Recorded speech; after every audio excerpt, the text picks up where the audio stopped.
One.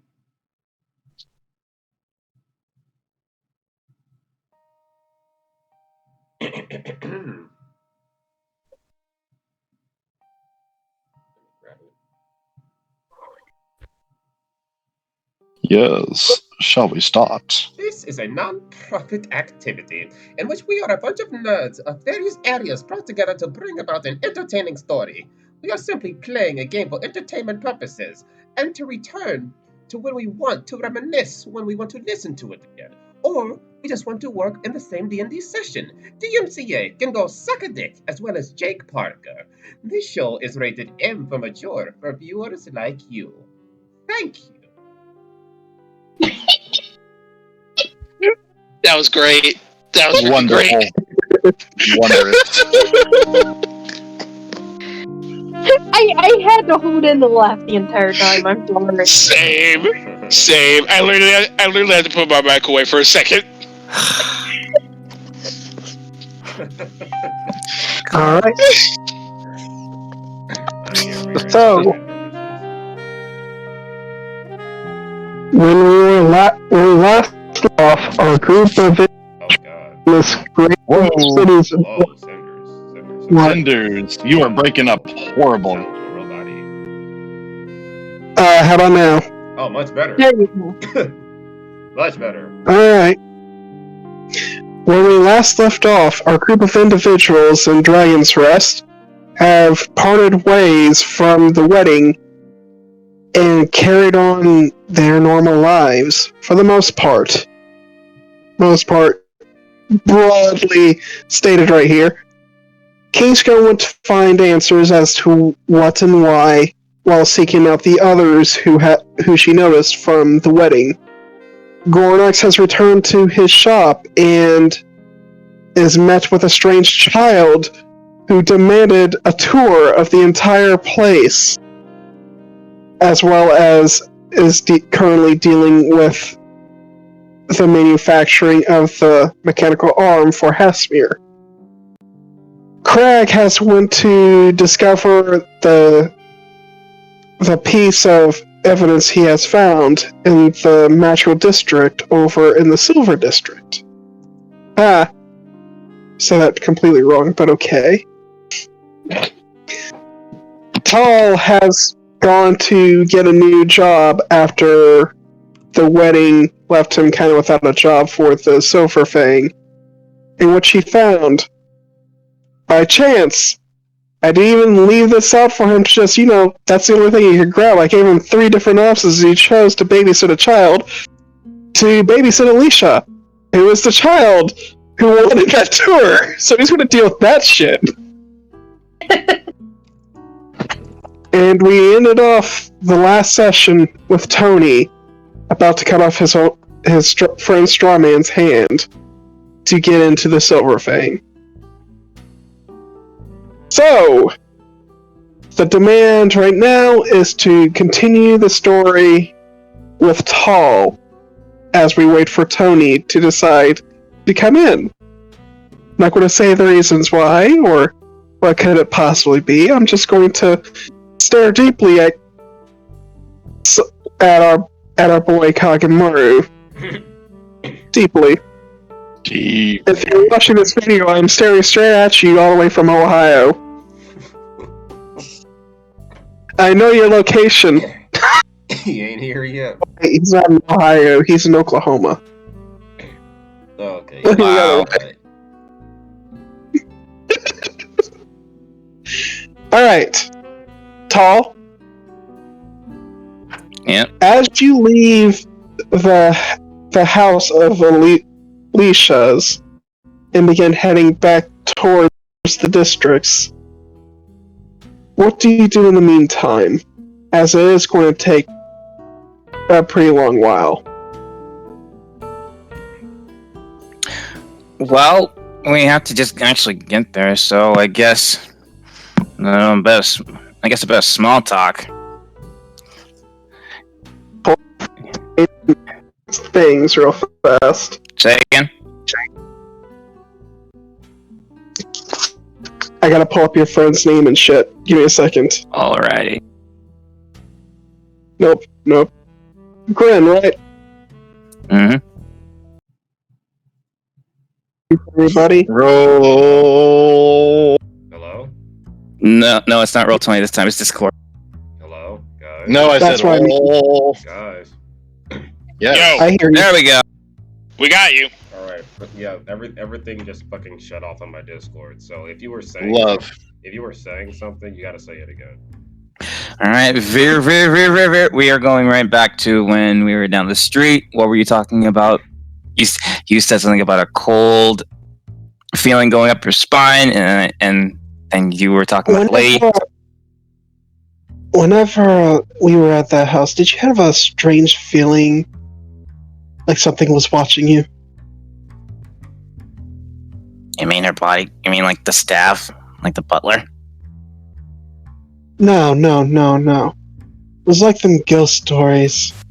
You know, the chill up the spines, the dense atmosphere or lack of atmosphere in some cases. It's this like dreadful feeling. The lady, she was fine. She was gorgeous. She was very kind. Probably one of the best, well-kept humans I've ever seen.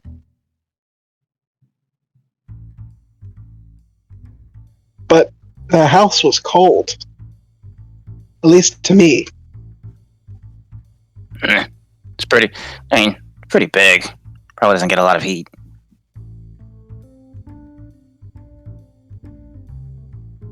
Looking Maybe- at the month. That's alright, never mind. Maybe it's just her taste. Possibly.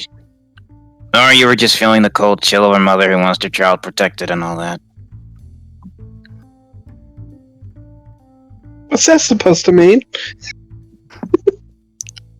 I mean, come on. We got the job immediately. Just came right over and she sees, us. Maybe she was just checking us out. See if we wouldn't run at the sight of just any sort of bumbo just coming up and trying to do what they want.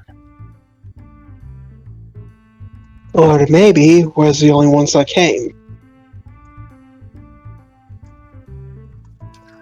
With her pay rate?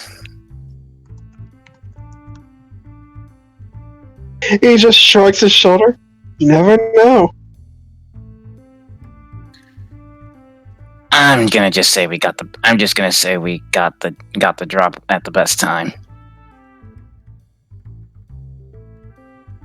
Do you at least have a picture of the child? I'm gonna take it. She gave. He's gonna pat himself down. Takes a little pamphlet. And he's gonna look through the pamphlet. You see basically the picture of Allyssha, which you guys have seen. Can I bring it up again? Yes. Like I said, we need to find out how Monty does what she does and shows pictures. I swear it has something to do with like sharing like player notes.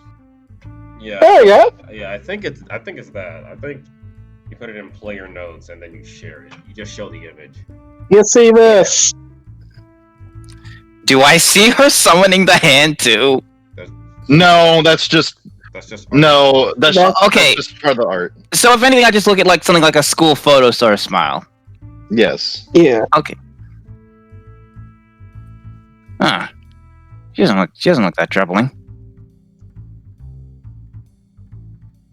You never know, says Grin as he just shakes his fingers.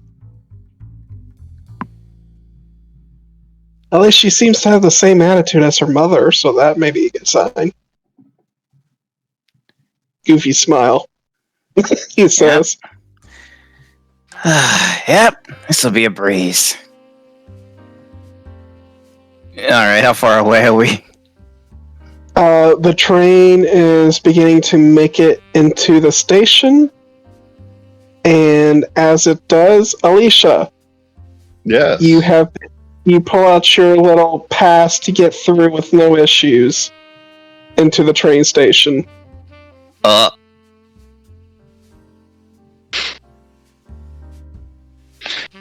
So, yeah, Alyssa's going to sit there waiting for the train, looking down at her phone, looking up where the train comes in. Where the heck is this guy?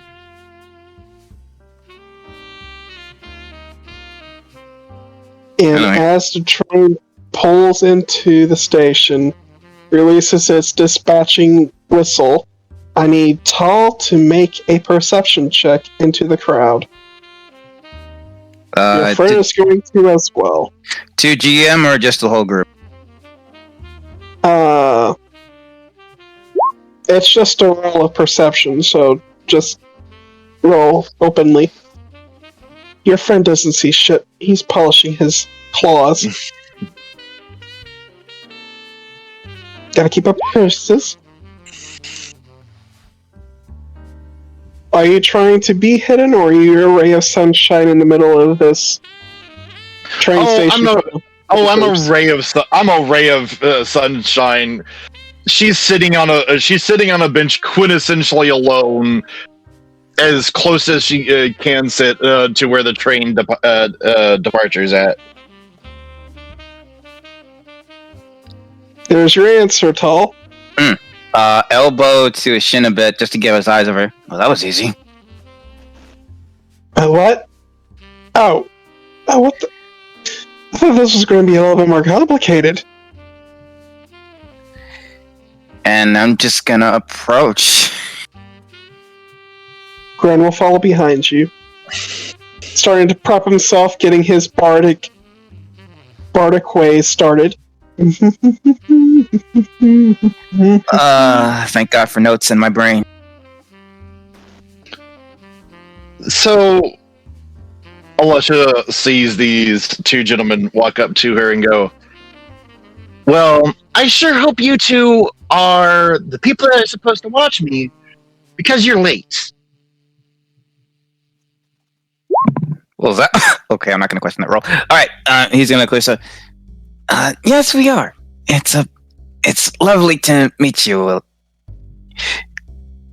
It's lovely to meet you, Allyssha. Allyssha, not Allyssha. Allyssha. People always get my name wrong. It's such a simple name to remember. Taul. Yeah. Roll me a wisdom save.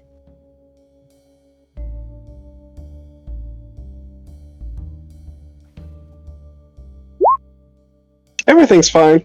Sweet. Alright, he says, sorry, Allyssha. Well, we're the two that are just gonna shoot you to a very fun day while your mom does her business. Oh, good. Well, before we have fun, I have one more class to do, and what do I want to do? Ooh.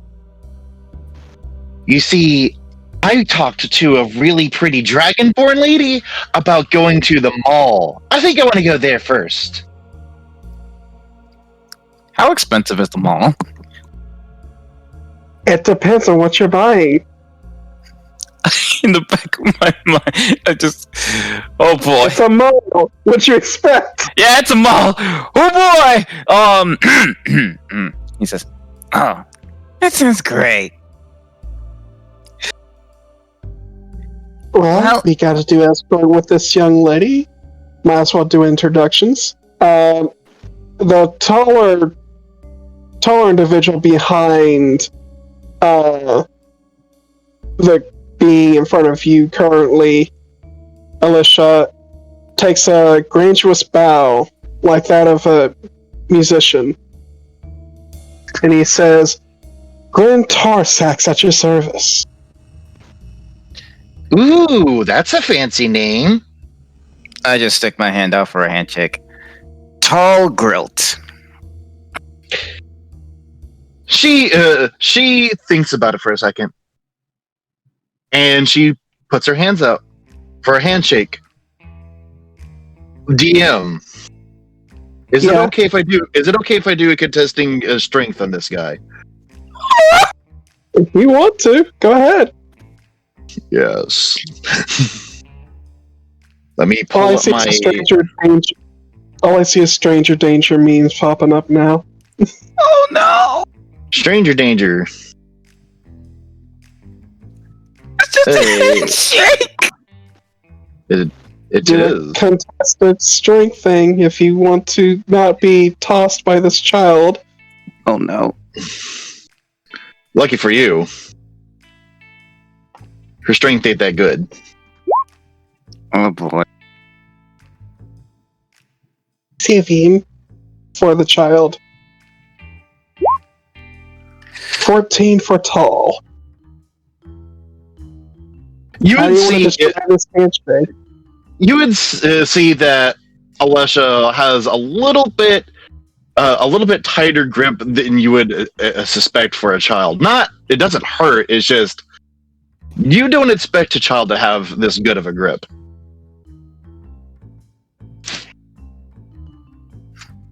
Wow, you've been eating your greens. Yep, and my meats too. A balanced diet is what my mom always said to make a girl strong. Taul, if you would like to, you can describe how your character looks.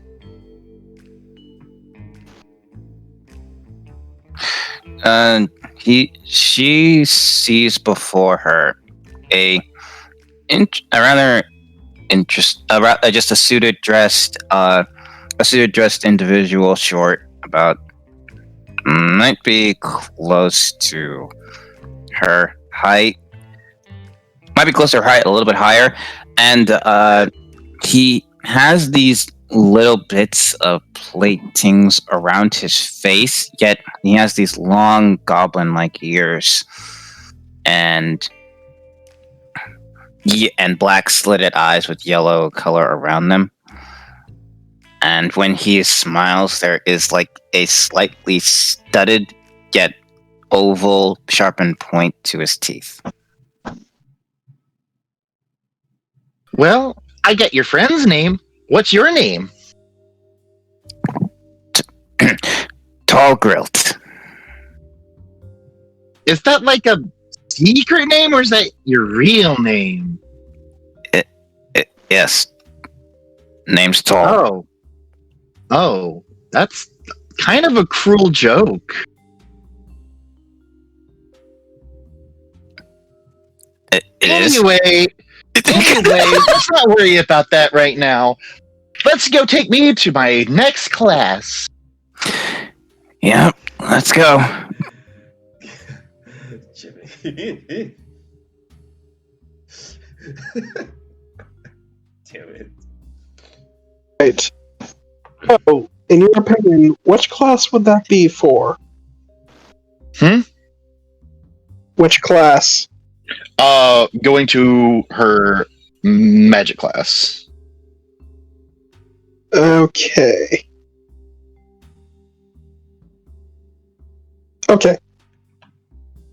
Got it. On the way there,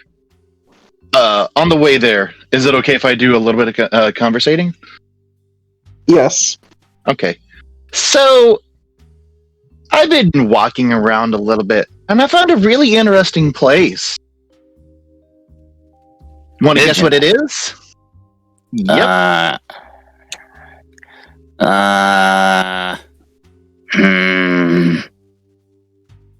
I'll give you a guess. I'm thinking. Can't rush this.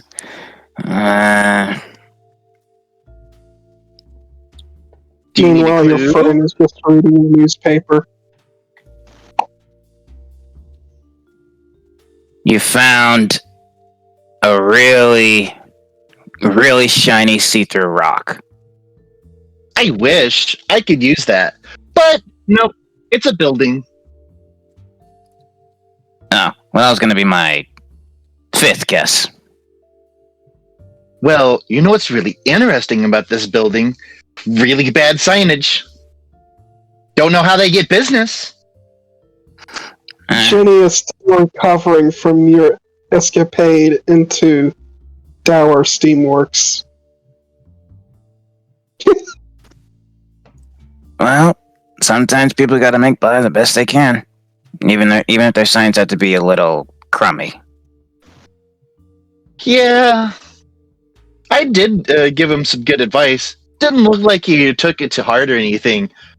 Shame, really. He could actually make a lot of money if he just moved his sign higher. Heck, he wouldn't have to use his cane so much if he would use the lift.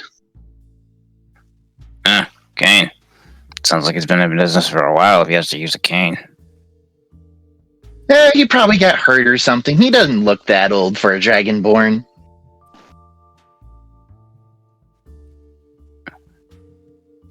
Huh. So, what, did you just see the front of it and have a talk with this guy?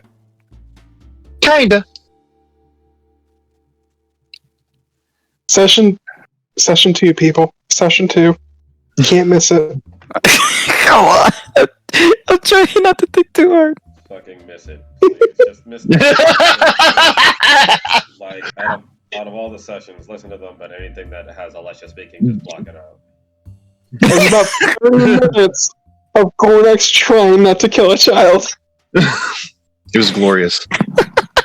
Okay, and he's just like, so, well, color me curious. What did you see about it? Well, bad signage and, not very many people going in or out. It's supposed to be an auto shop and an auto mail shop. Saw a couple of people get their arms and legs fixed inside the building, but never seen anybody go in the building. This is my first time going by that building, seeing anybody really. So it drew my attention. Wow, must be pretty lucky they let you just walk right in then. Well, I asked for a Jenny tour. crawling up from the ground. The what? Jenny crawling out from the ground, she busted her lungs laughing at the entire damn thing. She's still suffering. Oh my god! Jenny's gonna wonder why the hell her bed's underwater. Just saying, God. Fucking punk. Jesus. Okay. And he's gonna say, what did you say, Jimmy? Well, I saw people going in and out of the building. Or rather, I've never seen anybody go in and out of the building until that day, I just find it very weird that this is a business that needs 5 floors, each floor dedicated to something, and hardly anybody goes in and out of it. That's all. He just gives a shrug. Important place. Probably have to have so much dedicated. They must have built it from the ground up. Probably nothing worth putting your little head into it about. Yeah, that's what I thought. Well, I also find it weird that my mom had this little babysitting thing out for a very long time, and you're the first people that ever showed up. Wait, what? Yeah, you guys are the first. That? Really? Yep. For whatever reason, no one wants to deal with a little human child, which I think is just bad and wrong. Wait. So no one has gotten as far as we did? Not even to a hello to you? Or even to your mom? Nope. For whatever reason, my mom keeps on saying, "Oh, this house is creepy" or something. That mansion is perfect and pristine.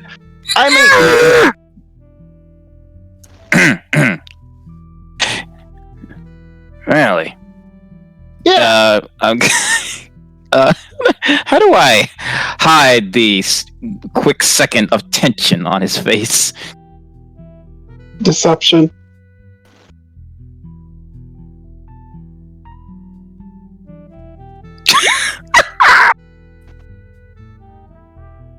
It's time for my trap card. It's time for my trap card.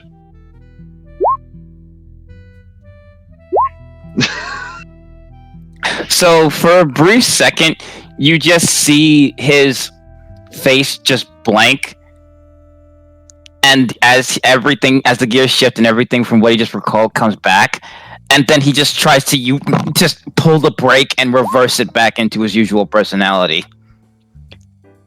As he just goes, huh, didn't feel a thing. Huh, weird. Well, here we are. The Grissom School of Magic. Gosh, I love this campus. As you guys pull in, you guys are in the Silver District, which I do believe is named Patine? Patina. Patina, yeah. I was right! You did! Awesome!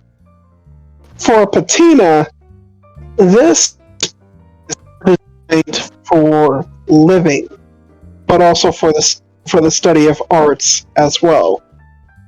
It is compact with resorts as well as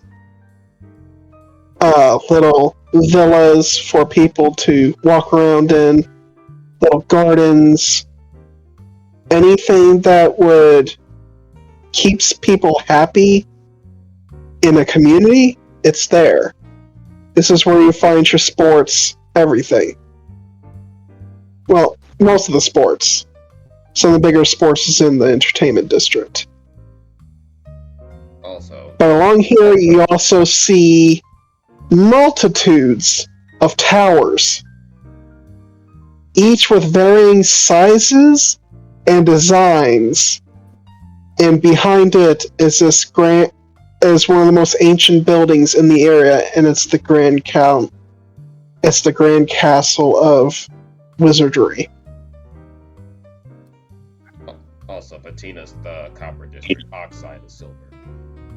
Damn it. Oxide. Sorry. Tis okay. Well, I can't whistle. Oxide District. Redeck Patina. That is copper. That is the actual entertainment district. Well, I can't whistle, so yeah, he's just gonna look at it. As you see this, you hear a ping in the back of your head, and in your mind, you hear, I am definitely looking into their family history. Good. As he used message stealthily. Yeah. Oh boy. Unless Allyssha can perceive a 24.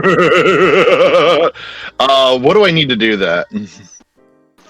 That is going to be perception to see him as he used sleight of hand. Perception.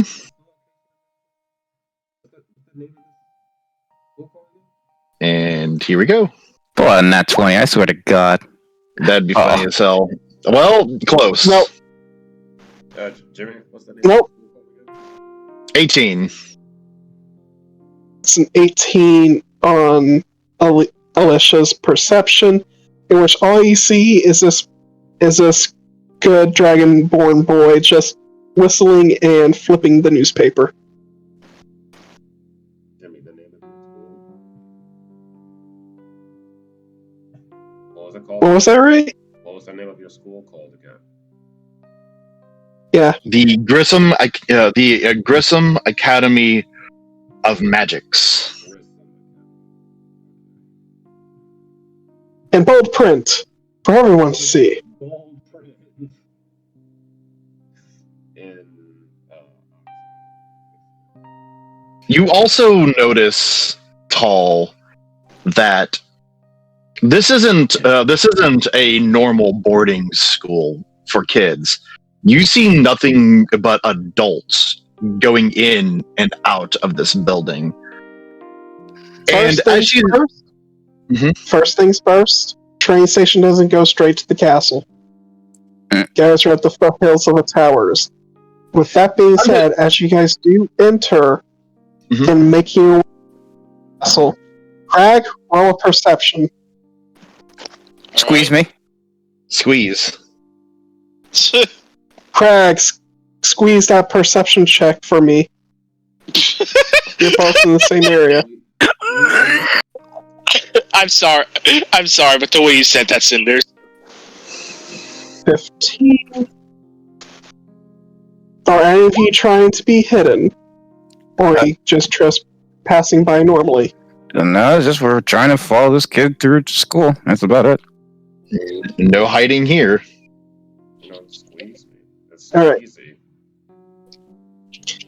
As you go to try to find another clerk in one of these towers to figure out your item, you do see this group pass by. This excited kid skipping along, leading these two gentlemen behind them.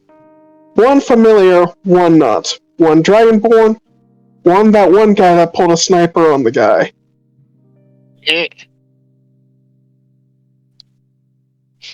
Do with that as you will.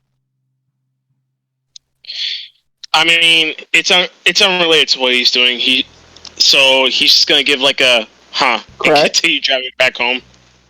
Crag's talking, yes. I don't hear Crag. Then you should leave and come back. Fucking hell. Uh-oh. Oh, it's happening to me now. Yay! If it's not listen, if it isn't technical difficulties, it's not a D&D game. What's funny is I can't hear him either, so I'll leave and come back as well. Are you serious? That is hilarious. Everyone. I can hear everybody. Discord is fucking weird.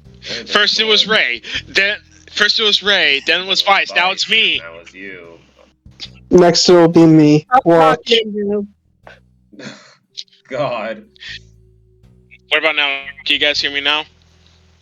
I can hear. I can hear you. Yeah, Okay. Okay. Alright. This is so freaking weird. It's like a plague that's rotating around. I know, right? So, back to what I was saying. 15 perception, they're not sneaking. You see them walking by. You see a distinguished dragonborn gentleman. You see Taul, who you saw shoot a motherfucker with a sniper rifle. And you see this kid just skipping, leading them, blabbing, talking about this academy. And you see some people just doing double checks, seeing that this kid's back again.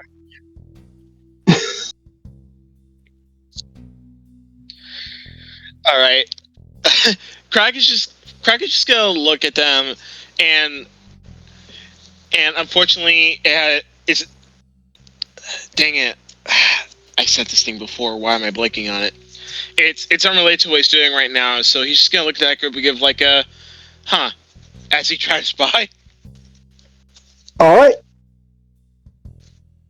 As you do that, we return back to the group to continue their stuff a little bit further before we head to you, Crag.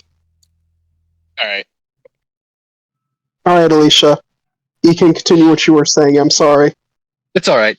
So, as we approach the campus, like as I said before, you notice that this isn't a boarding school for kids, that the people coming in and out of this establishment are mostly adults.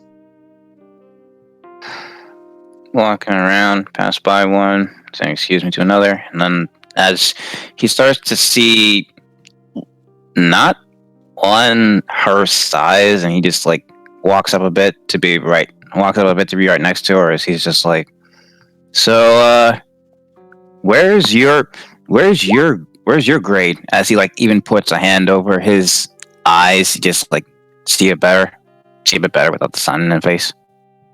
Oh, it's right in the middle. I'm taking I'm taking the AP class. AP, Yeah. which stands for advanced Yeah. peoples. Close enough. It's advanced position, but you get the gist. Wow, big brains on you. I try. As you say that, you guys hear a voice to your right as you guys head into a passage. Miss Allyssha, Yes, sir. you turn to see the dean of the school, a man who doesn't touch the ground, that is heavily robed and masked, and around him, books float without being attached to anything. And you know this one as Dean Solomon. How did your demonology test go? I think it went really well. I missed a couple of questions, but those were mainly those weird esoteric questions that I can't really get my head around. I guess I gotta do some more studying around that stuff. It is very possible. It's difficult on demonology, as we have not seen nor heard of demons for almost a millennium now. Yeah, but at least I got all the history questions right. That is true.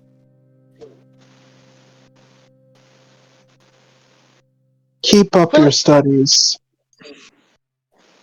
Thank you, Professor. I always try my best. He nods to you and floats away, continuing what he was doing. You see her look at him starry-eyed. Man, I wish I could be as cool as him one day. Okay, well, if you want to see me do my stuff, keep on following. And if you don't, well, there's some food over here to the right. There's a library to the left. There's a plenty of stuff to do here on the campus.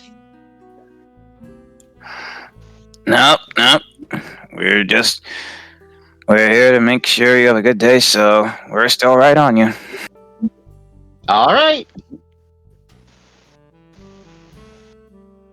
So you head deeper into the school, and as you do, you make a turn into an auditorium.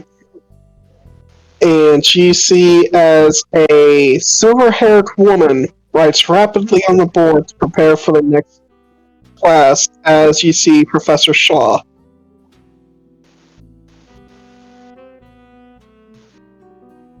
Good afternoon, Mrs. Shaw. Allyssha, is that you? Yep. And I brought some friends. They're here to babysit me. Oh, I see, she says.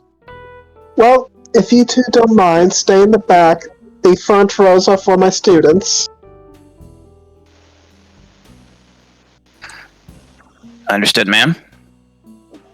Yes, very much so. I will keep noise at a minimum. Please do. The less attention my children have, the less chances that they will learn.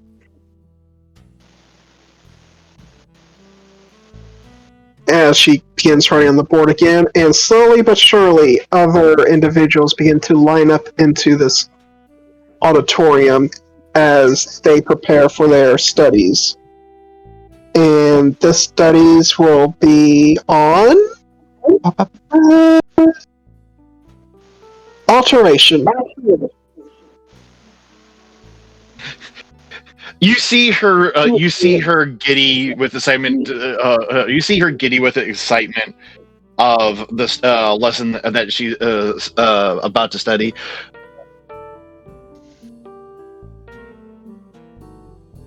Everybody else around her groans. I am going to whisper a bit to Grin. You learn any of this stuff before? What do you hand him? No, I don't hand him anything. I lean in to whisper. Actually, no. This wing I was not a part of. I was on the East Wing, not West Wing. East Wing's for the nerds, West Wing's for the musicians. So how long do you think we're gonna be here? A while, he says. Are we sitting down or are we standing off to the side? She did offer you to take seats on the table area at the top of the auditorium. And out of the way. Alright, we take those seats and he's going, you think these are... So how uncomfortable these seats start to get? Depends. These are the wooden ones, so it's going to take about 30 minutes before our legs start going numb and our asses begin to hurt. Groovy. You see Allyssha, before she sits down,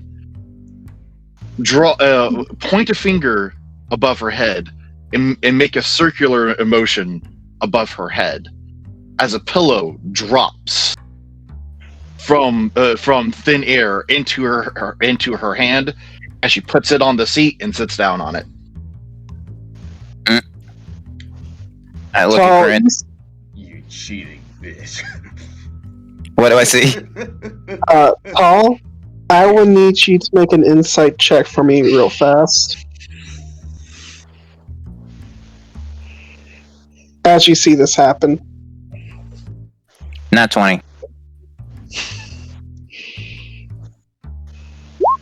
As she does this, you can't help but have a nagging thought in the back of your head.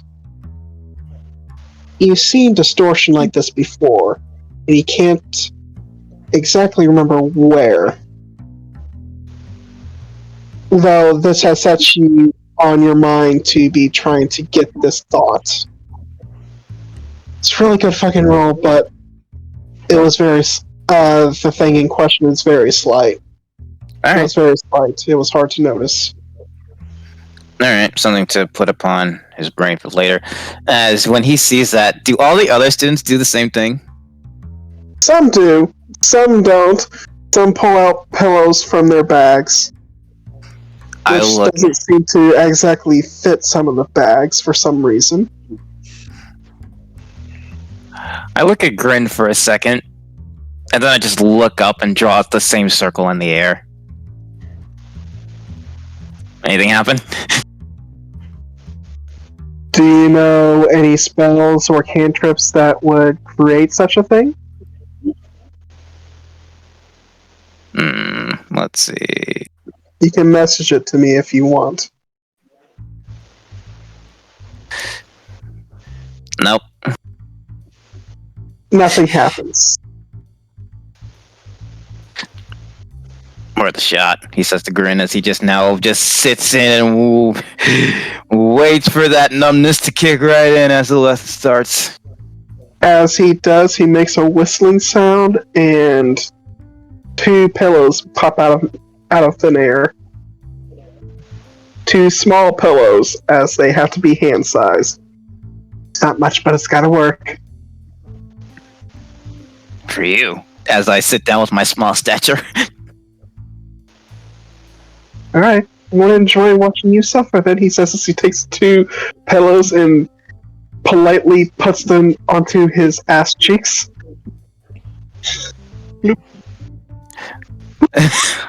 He's just gonna smile as he now just gets comfy and watches how the nerds do it.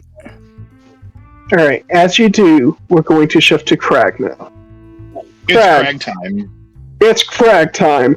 Roll investigation check. It's Crag time. Alright. Roll that 20, I dare you. I dare. Alright, you guys there? Oh! On the other side. Yeah. That is funny. That is Yeah, funny. when you play chicken,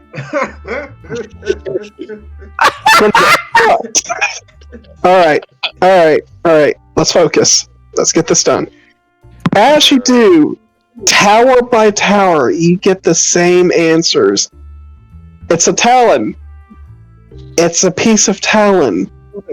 What do I look to you? A monster hunter? Well, I thought Crag already got his answers. I'm pretty sure he did. I don't have it in my notes. Yeah, I remember this one dude saying that it could be a talent from a dragon who spent a lot of time around forges and the like. Oh. Oh, damn. Well, I fucked up. Oh no. I can still work with this, though. Alright, you got your talent. You got your information on the talent and whatnot. What would you want to do with this information, then? I'm so sorry. You're cool. You're cool. Well, I mean, the first thing he would do is go back home to tell his dad about it, since he was the one who sent him there. Alright. 1 gold. For the train ticket. 1 gold for the train ticket back. He drove. Oh, yeah, it's just... She said he was in his car earlier. Hey. I'm sorry, I'm still stuck on that Noah. Apparently. Well, the last time on I'll know what that binds. Wow. Yes! Shut the hell up. Wow. A new character in the form of a gargoyle came out of the blue. No one knows anything about him. Jimmy, you bitch. How do you know what that It wasn't that horrifying. It was not, thank God. But it was scary enough when it needed to be. Oh, fuck. Especially when the thing just 360s its heads and goes to bite you. Crunch. Alright. So, it takes you about 30 minutes to get from that district to the district where your bar is. So, as you do, I do want you to roll a perception check real fast. Alright.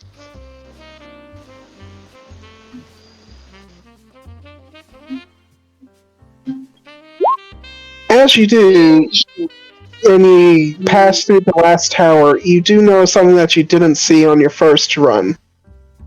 And that is this weird, dark tower with a bunch of voodoo stuff in the window.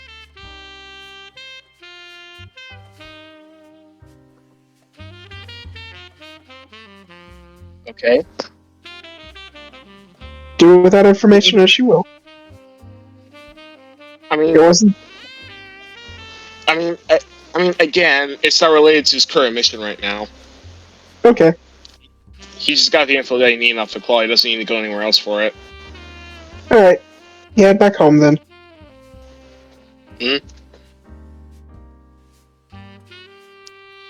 But yeah, once he gets back, he'll find his father and he'll give him the information that he learned. Basically, telling that this claw is very possibly from a draconic being who spent a lot of time around forges, or a blacksmith. You catch him at that time packing his bags and getting ready to leave, and as you tell him that, good to know. I'll get some friends with me. We'll go ask some questions down over in the Steel District. Thanks for the information. Keep that on you just in case. Got it. Right. So I guess. He picks up the bag. You continue what you're saying. So I guess I guess me and the boys will just run the tavern while you're gone. That's the hope. Once it's all clean up, your brother should have it finished within the next 30 minutes. I'll go help them. Alright. That would be an athletics, as there's a bunch of stuff that was broken. Oh boy, I am so good at this. Apparently you are. But still makes it. Alright. Give me a second. That's I funny. gotta pull up some stuff. Niam is behind the counter, just rinsing cups, tossing some of the broken ones out, as well as cleaning up some of the alcohol. Shard is taking care of the broken tables and are tossing them out the back before realizing, no, I should probably put that into the dumpster.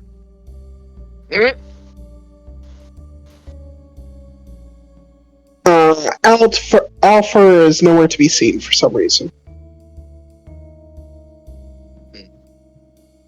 Hey, Alfair, where you at? No answer. Huh. After helping with this bit of cleanup, he's gonna go look for him. Alright, investigation check.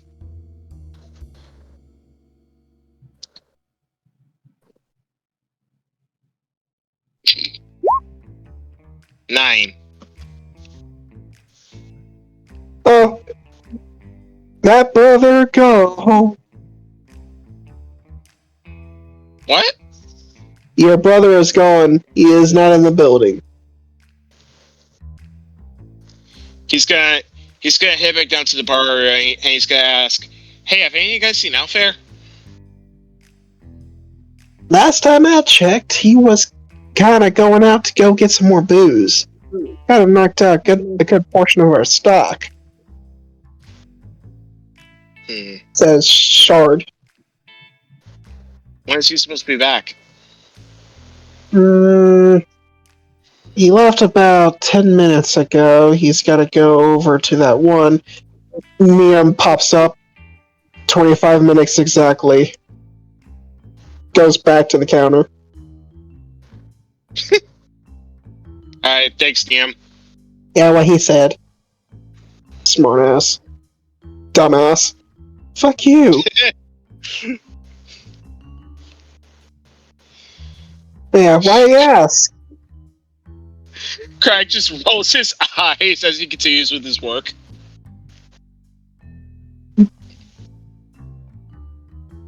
As you guys work, you watch as y'all's father comes down the stairs with his bags, and he looks at all three of you that are currently there. He says, "Line up." Line up? Yep. Alright. Crag immediately goes to line up. He looks to Niam first. Niam, you are on bartending duties. You're good with the bottles, but you're horrible with people. Fine. Shard? Yeah? You're the meat tonight. Make sure that no roughhousing happens. Alright. I can do that. Have Alpha be your second in command. I'm fine. As for you, he turns to you, Crag. I need you to be the host. Got it. Niam's too much of an antisocial prick. Shard is too outgoing and won't stop talking. Malfer is Alpha. Fuck! He's not wrong, says Niam at the bar.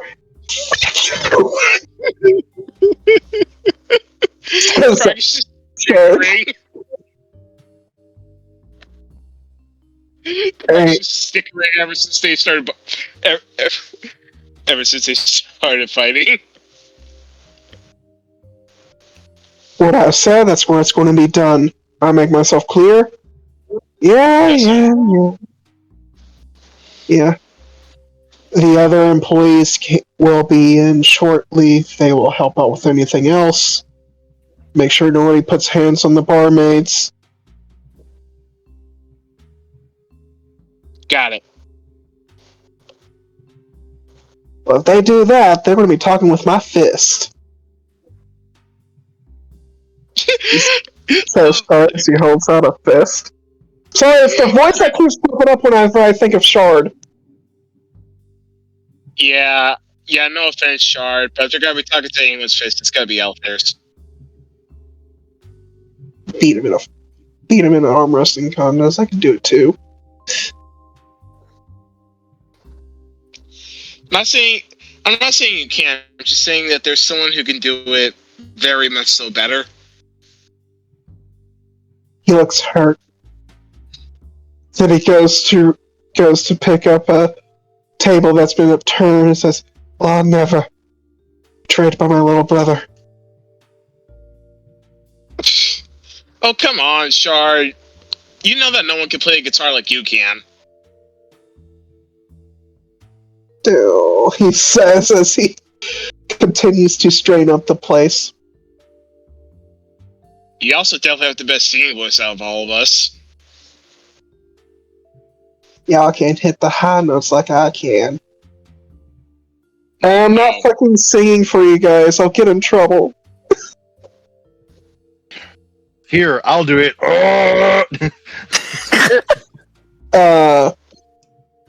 As that is said, alright.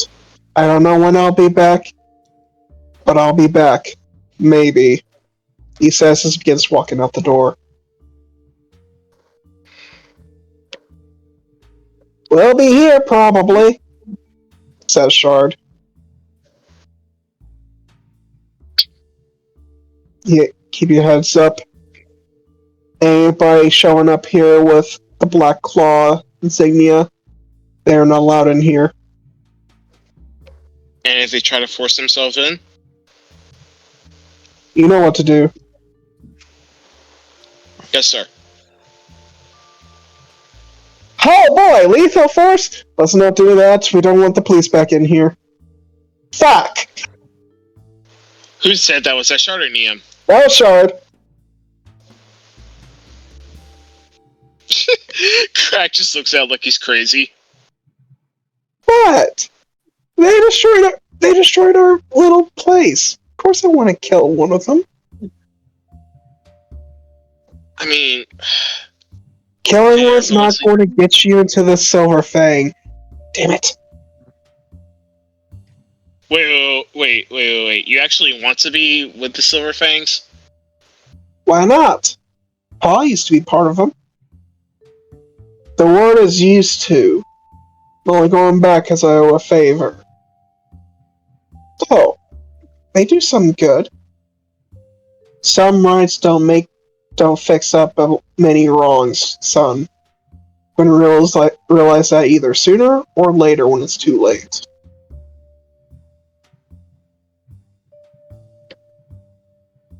Yeah, sure. There's a reason why the only real interaction we have with him is when Dad's friends come over. Shard remains silent after that. After that, your father will tilt his hat, take a pull of the cigar he has in his mouth, and walk out. After he leaves, Crag will, put his hand on Shard's shoulder and goes like, hey man, you got things to be proud of.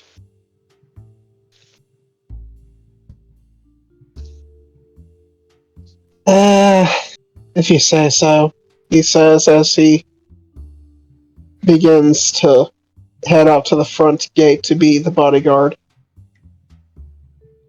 Whatever you call the guys that sit up in the front.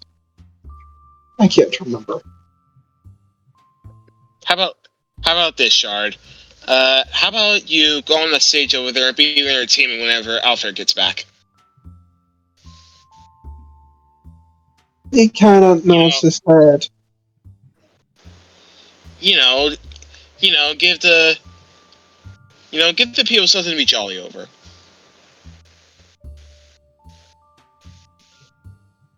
Well, I don't want to destroy a guitar, so I'm not going to use guitar. I mean, I don't think you're going to destroy your guitar by using it. What if a big guy decides to want to break in and be an asshole? All I have in my hand is my guitar. Then you put the guitar down, you dumbass!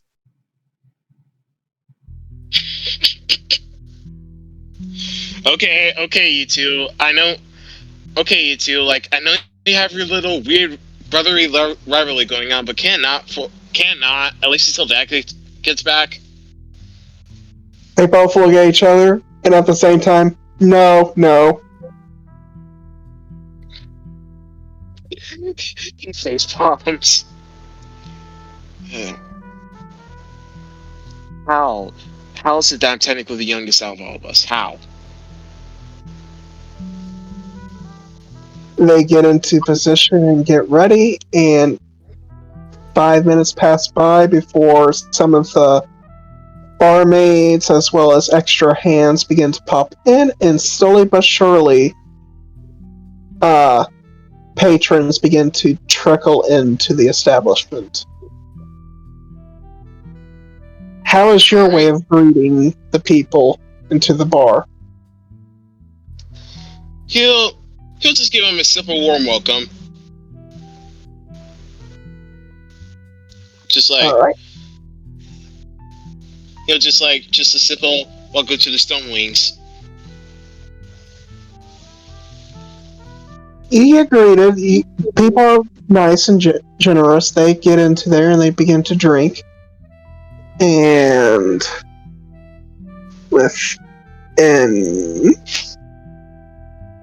fucking Christ. Alright. And about 30 minutes into the night, as drinks are put out and some food is brought out, you notice a masked individual, taller than your brother, begins to walk up into the building. Alright. Does he look suspicious, or does he have the Black Claw insignia? Roll a perception check for me real fast. Alright.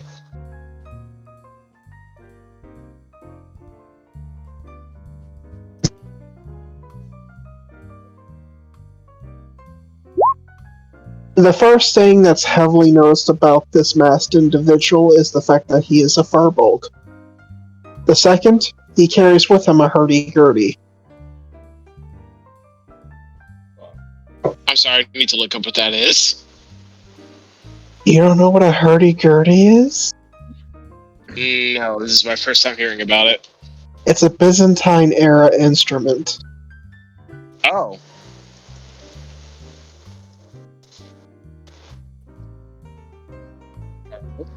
The more you know, people. The more you know. Alright. Is that everything I see? What? Is that everything?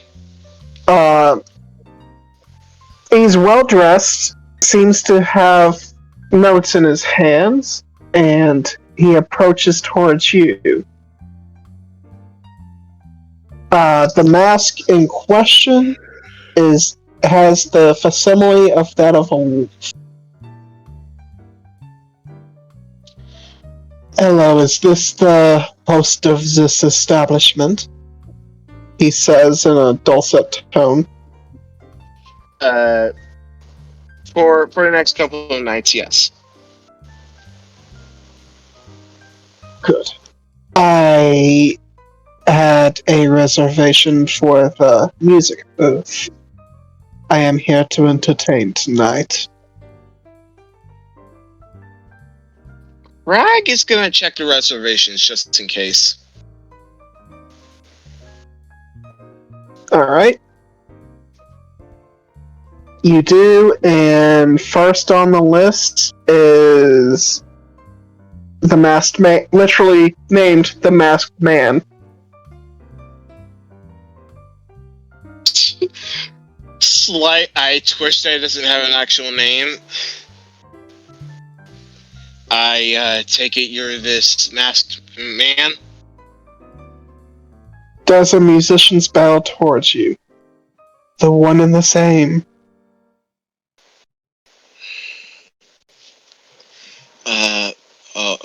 Alright then. The stage is over that way. Thank you. I'll do my best to entertain as well as I can, he says as he begins to walk up to the stage and begin to set up. We appreciate that, thank you.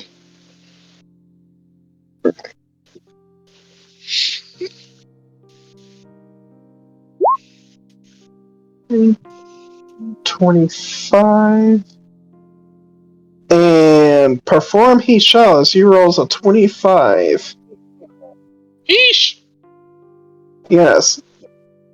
His music starts off as dark and foreboding before lighting up into the crowd and becomes bright, and it begins telling a tale of the sheep in wolf's clothing.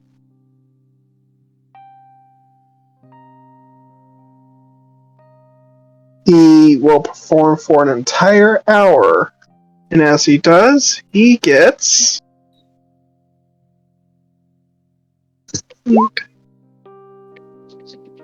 430 gold pieces from his performances. Jeez. He will give 75 to the house, which goes straight to you, technically. Right. And how do you react to this? Crag just looks in shock. He was like, it was like the circumstances were definitely odd, but it's another thing for this guy to play that good. He was a bit worried at first when we first heard the tone because, you know, summer music is not exactly the best music to play at a bar, but he gets a sense of relief when it starts to become a bit more, you know, a bit less foreboding and bleak. Alright. If you don't mind, I am going to refresh myself before my next scheduled hour. Sure. And he'll situate himself over into one of the darker corners of the establishment and order some drinks for himself and some food. He does not take off the mask. Even when he eats? Even when he eats. The food just goes through his mask? He just parts it just enough to where it goes under the mask. Ah. And he also asks for straws. Hilarious. Alright. I am going to move on from here, as I need you to also make me 2 D100 rolls. Oh. That's a lot of hundreds. Well, 25 helps you out here. Whew. You guys make 210 gold tonight. Damn. Nice. Alright, so 275 total. Yep. Sorry, that was pretty shitty rolling. Damn. Yeah. Also, has Alfred came back yet? He has. He is putting up the new booze and is being a helping hand when it comes to the bar before heading out to be another hand in the bodyguard duties. and every now and then he will do a cycle around the bar to make sure no one's doing anything nefarious. Right. Crag will also be doing the same whenever he's not greeting people. Alright. We are going to move on to the next group of people. Gorinox, Kinska. You guys are in the same place. Indeedy. Ray, you there? Yeah, I was trying to unmute my mic. Okay. Unmute your mic. Is Viber still going, or is it being a pansy? Viber's still Still going. going. We got those gems. Good. Yeah, Good. it's still Oh. green on my end. So, Gorinox, you did roll some stuff for the automail to get this streamlined and easier. But we're still going to have some talk between you, Hasmir, and if Kinska pops up, Kinska, as you have begun the designing and creating of the automail.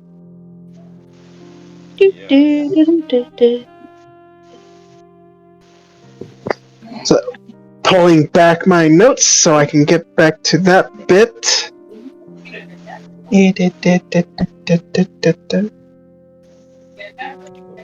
I think I went too far. Definitely need Vance's help when Hasmir was explaining the kind of design that he wants. Alright, so how do you start this conversation? So, as Gorinox has a little black notebook and a pen, well, a pencil, because it's easier to sketch with it and take notes. He's sitting in front of him, basically. He moved Hasmir to a more comfortable set of lodgings Mm-hmm. within the garage, so that someone can take measurements of his current arm, while at the same time he's able to focus on Gorinox. So, please explain to me what is it that you are looking for with a new arm? Some things that you do not do with this current one. I might be able to establish. Hasmir thinks for a moment. He takes a minute before he says, well, my left arm's actually my dominant arm. Think Bahumati. Who looks at his right arm? My right arm is my offhand. So if possible, instead of me equipping one, is it possible to put a shield in one of those? It's not impossible. It's a special mechanism I would need to implement, but yes, that is exactly doable. What kind of shield were you thinking of? I used to run with a tower shield, but I think it would be kind of hard to put that into something, even with it matching my girth of my other arm. So something close or smaller, if necessary. Actual arm, sees how large it is. And then he looks to the side, and he has Vance just like going through. And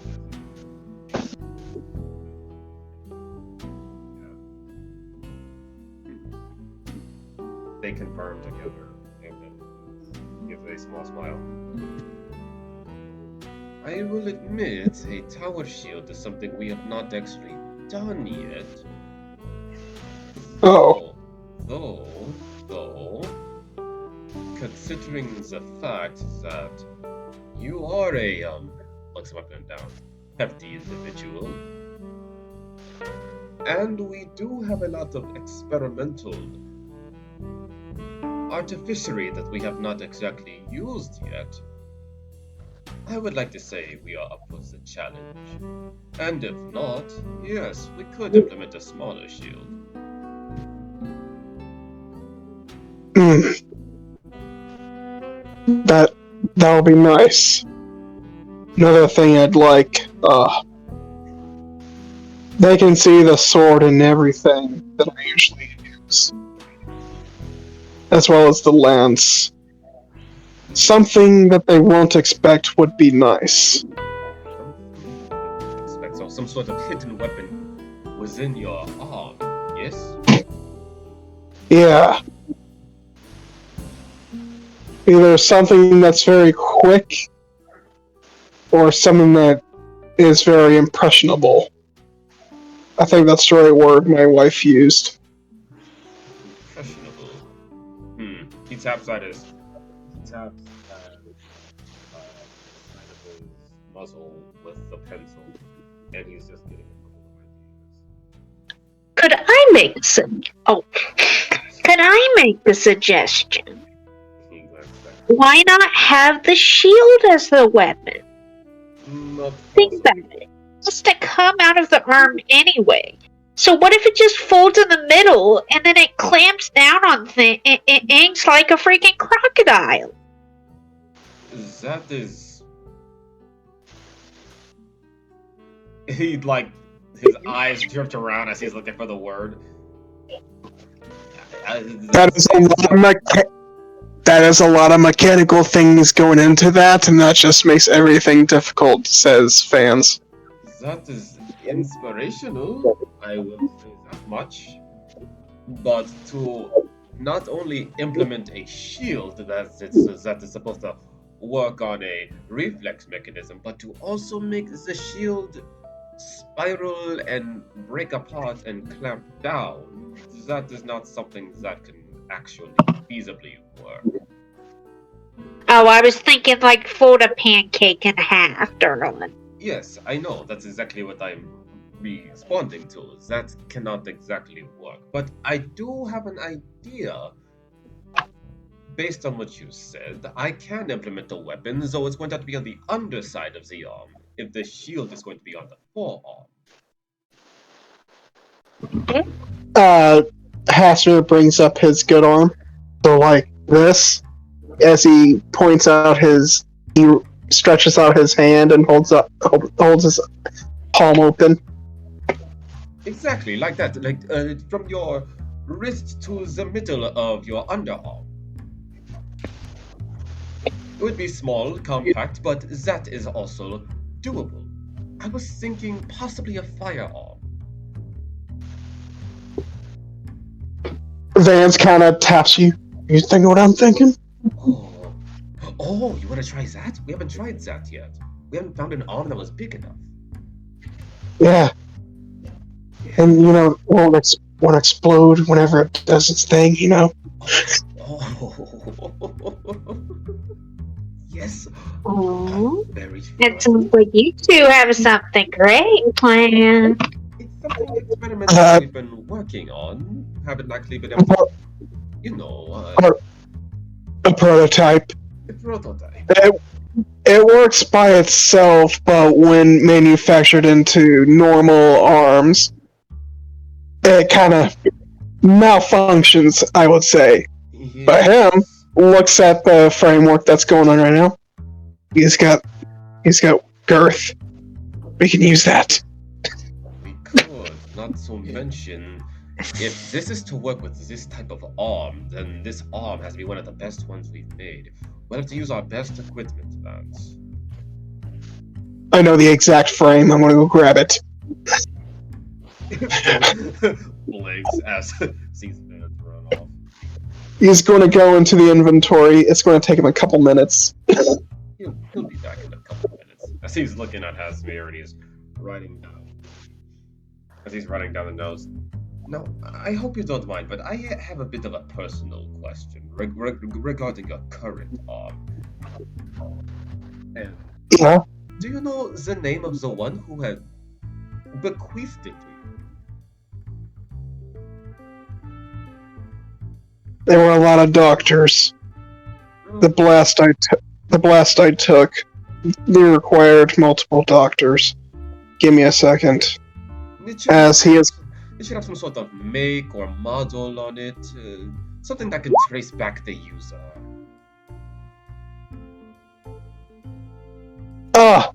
He says, is the arm detached from him, or is it still on him?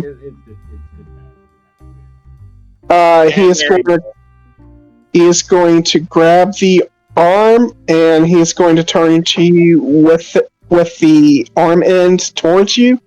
He's like, hold that.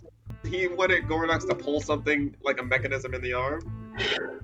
He wanted you to hold the shoulder part of the arm so that he can twist. Oh, okay. He'll do that. Alright. He twists the wrist and he pulls it outwards, and you see an insignia that is of a triangle with 3 vertices on it. 3 vertices. Yep. Very simple. And that'll be a history check from you, I guess.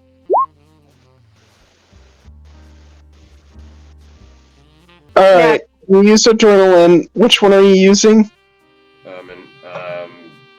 Buffing my intelligence. Okay. Roll. 18. With an 18 in history, you know this person as List. Ah, yes, List. My favorite person.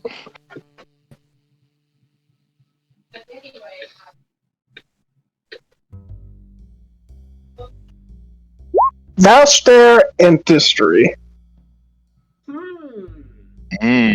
That's a sexy sounding name. Alright.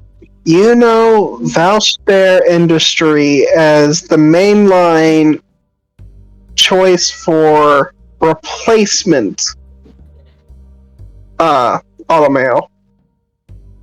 And commonly used by many doctors from the army.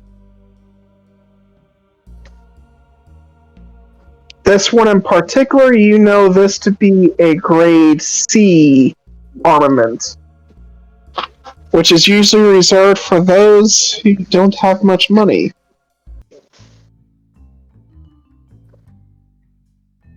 So, as Gorinox is looking this over, and he puts away the information, he nods. Healthcare industry. I do not have a high opinion of that company. While I understand that not many people are capable of paying for more expensive prostheses, the fact that they gave you, someone of your caliber who have done so much, something like this shows negligence on their part, in my opinion. This might sound a little forward, and I do not mean for this to be an insensitive question. How much income do you usually accumulate? I get paid around 600 gold per week Raises enough. from the army. After that, I got paid 750 when I had to retire due to injuries. Now I'm paid 400 every month by the guardsmen. What were we doing before everything went to shit? We were talking, he was basically telling Hasmir that with the amount of money that he makes, he's being paid basically, he was given prosthetics that are civilian grade. He was telling them about the 3 different kinds: cosmetic, intermediate, and mechanical, and he makes enough money to get intermediate and mechanical if he was trying to be fancy, but intermediate would have been a step up from what he currently has, which is more cosmetic. It more so looks like an arm, but it doesn't do anything. clunky and blocky and everything. I think I remember the name of the doctor who gave it to me.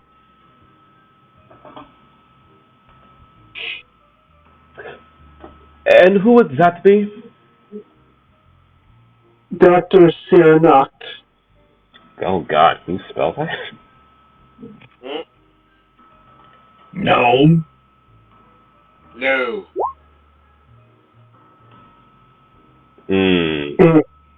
So Syrup and Noctis, got it.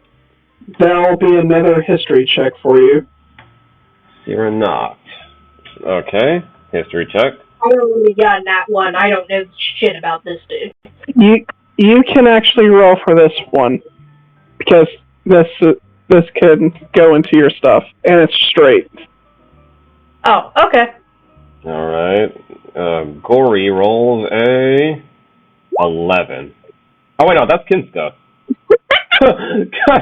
God damn. Wow. God damn it, I'm over here like 11. No, you just fucking rolled. Gory rolls a 15. With a 15 for you, you know the Cyanox name because it's one of the many names of the Gold Dragonborn.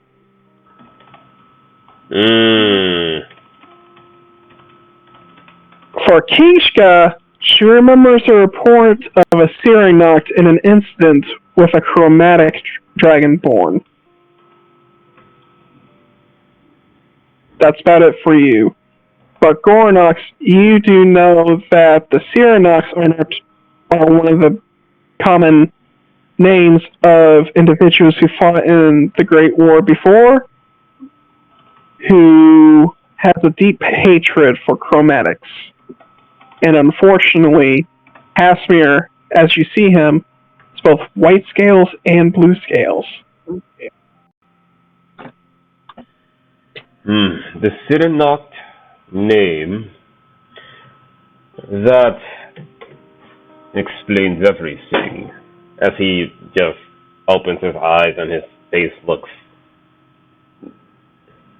He's not glowering or anything, but he definitely does not look pleased. That is not a particularly kind company for one such as us.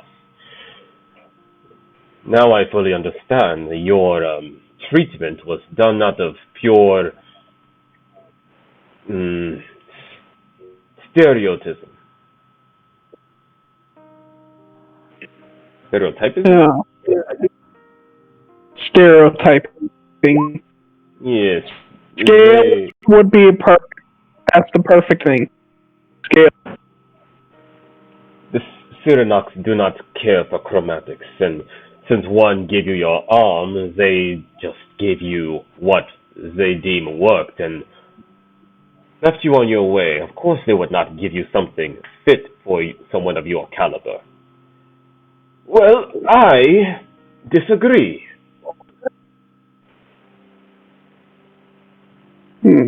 He thinks to himself. Yeah, Hasmer's got a look on his face.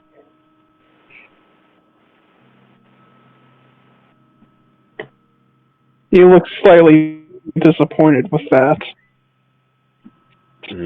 He notices the look and he smirks. Well, I know that is not something you would wish to have heard, but regardless of how far away in the past the Great War has been, we will always have stigmatism, one way or another. It's best that you find friends where you can get them, since you will always have enemies, even if it is not fair. You're gonna show up. You think after my years of service it'd make a difference, but guess not. If you wanted to go by years of service to explain one's capabilities of loyalty, then we would not have dirty cops, he says with a smirk. Sometimes bad... He does not... He does not disagree with you on that one. He gives a nod. Sometimes bad men go free and good men get sent away. That is just how unfair the world can be. But only losers would say, you should find your place in it. No. Only those who know how to take what they need can make their place in it. And you, sir, are one who can make their place. And it starts here. And he gestures around as Dower's team works. As you say that, Vance comes out with a hulking arm. Sucker! Pass. Oh, Vance, you've brought it back. Good. Nolan, do you need some help with that? Oh, Kinska, I... Trust me, little lady, you don't want this one. Prototype 12. Ah, yes, and he like rubs his hands together as he looks at the he looks at the arm, and it's just night and fucking day compared to these two arms. And we haven't even. Oh, right now it's currently in. Yes. Right now it's currently in framework design. I know. Gorinox was just going to say, and we haven't even started working on it yet. What materials are you going to use for it? I've also got another suggestion. I've got another suggestion. Gorinox gestures with his hand for him to speak. My remaining arm is strong, don't get me wrong.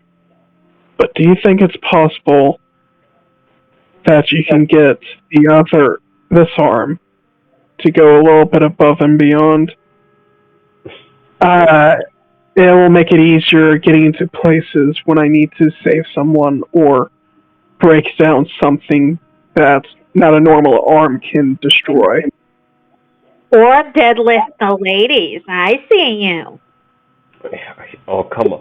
He looks at Kinska. Oh, come on. He's married. He smiles, but the scars on his face contorts it to a grimace. It's a little bit off-putting. I like you. Can I insight that? Why did he grimace? He grimaced because of the scars on his face. Oh, okay. He's smiling, and it looks like a grimace. Oh, and it looks like because he's just all that fucked up. Okay, I see. It's all the scars. The man said he's 80% scars, remember? I remember. The thumbnail. Yep. So he's going to cross his fingers together, elbows on the table, and he smiles. Good sir, you're going to understand why our Steamworks is on the rise to being the best automail shop in the entirety of Dragon's Rest. I will make this the best arm you could possibly obtain.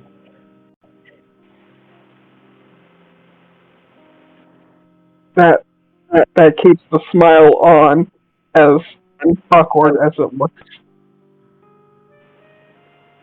And he's going to extend his right hand so that he can shake with his left. Wait, no. Wait, left hand shake with his left? Yeah. Yeah. Yeah, left hand shake with his left. Yes, left to left. Yeah. He reaches out and he grabs your hand, and the first thing you know is, motherfucker's got a grip. Yeah, also, I'm pretty sure his hand is covering my hand. He grabs your forearm like before, so... like before, and Gorinox has his own little grimace, and he's like, and he thinks, oh, by the gods, what kind of woman tamed this beast? He is quite gentle, it's just that it's very firm. Looks him up and down. Yes, gentle. Yes, gentle. And he's gonna look at Hasmir. Give us about he looks at Vance. How long do you think we would need to spruce this up?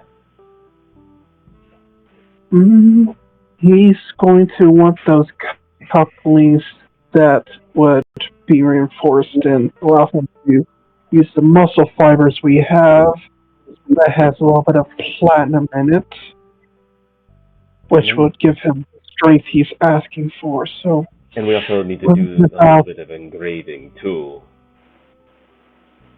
Yeah. Was he wanted to engrave on it again? Mark of Bahumati. Right, Bahumati. We can definitely do that. Yeah. We can do that. We need to include some free rounds for him to use. We're gonna need Jenny for that. He thinks of Jenny and he's like, It's Jenny in the other room. I can't breathe. I insight that reaction to Jenny. He's still fucking laughing out there? She has finally stopped. It's been an hour. She needs help. I would love to just give her a bottle of water so she could positively choke on it. He says with a smile. Oh, darling. You know Oh. what they say, opposites attract. You may not like her at the moment, but guaranteed, she's gonna be the one for you. Oh, no. No. My Lady Kinska, you have that incredibly wrong. Absolutely not. She's hired because she does amazing work, but by the dragon gods, she is insufferable. Beyond. Oh, come now. What's so insufferable about her, huh? I would say spend the day with her, but you got along with a child. That was getting on my nerves, so you might not have the same experience, he says with a shrug. As you say that, the door up the stairs opens, and out comes the bugbear, holding a teapot and whatnot, some food, and he is just grinning. Did you say grinning? He's grinning stupidly. Oh my fucking god. And his face drops. What are you grinning at, Milo? You and Jenny. No! and in the entire automobile shop, he's just losing his tendrils start to it's so weird, Kinska, because when the more agitated his emotions become, you see that the red at the tips of his tendrils begins to glow ephemerally, and they just start to waver around like Medusa tentacles. That will never happen. It is so inconceivable, impossible, unimaginable. I know. As he gets fully there, Hasmir looks towards him and says, "Oh, a bugbear." Aren't you a doll? Hello? I am not a doll, I am a bugbear. And my name is Milo.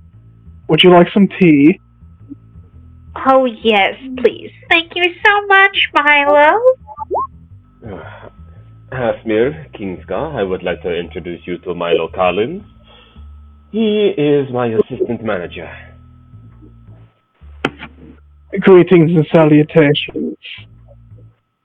There's actually a genuine, less disturbing smile on his face as he seems very comfortable as he grabs the tea into his claw. He seems to trust this person a bit more, oddly. Even though he just met him. Thank you. He says in Goblin. Did Kinska speak Goblin? Hasmir speaks Goblin. Oh, Hasmir. Oh, that's surprising. Yeah. Like Gorinox Like he adjusts his glasses a little bit.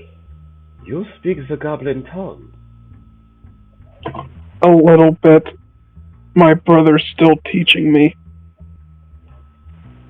Oh, well, I have to say that is actually very impressive. Thank you.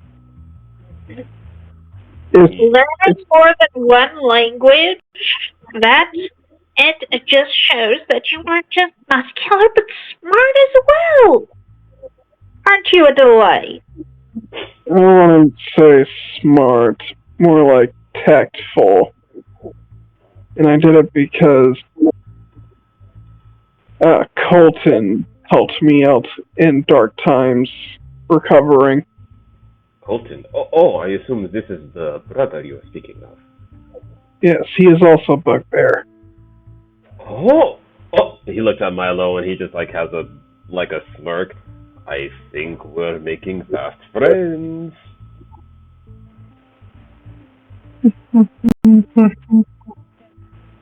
You don't know. He looks back at Vance. Oh, but back to the matter of this arm then. 1 day, 2 days? If we were to pull an all-nighter on this. Well, we're going to probably look at 1.5 days due to mass as well as the equipment.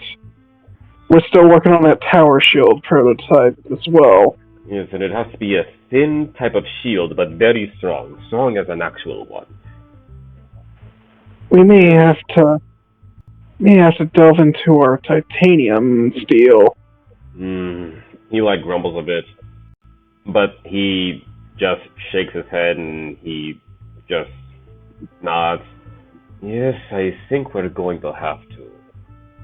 For someone like Hasmir, he at the very least deserves the best. Fine. We'll use titanium for this one. You just use the shield bits, the rest will be fine. Your normal alloy should work. And then I will think to measure out and give a proper placement for the firearm. After that, we can have Jenny look that over. If anyone knows anything about explosives, it's definitely her. Yes, says Vance. Very much so.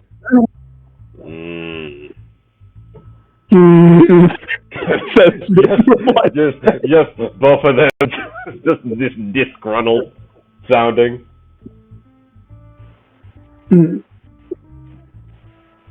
So, what is the price going to be then? Wait, he looked at Halfway surprised. You actually wish to pay? Even after I told you that you would not need to. It is craftsmanship. Of course I'm going to pay. He blinked a few times, and then it's just a slow grin on his black dragonborn features. Well, considering everything that we have thought about and what we plan to implement, if you are honestly serious, that would be a total of 755 gold for this arm. He nods at that. Okay. I can do that. He just clasps his hands together. Excellent! We promise it will be worth the money. In fact, you might think it might be worth double once you actually get a hold of it. Hasmir reaches into his robes and pulls out an idol. Look, race eye ridge. What? It is a platinum idol with a stamp of 750. Oh! A platinum idol? Uh-huh. What? As well as that, he pulls out an additional 120 gold. Hot damn. I'm sorry.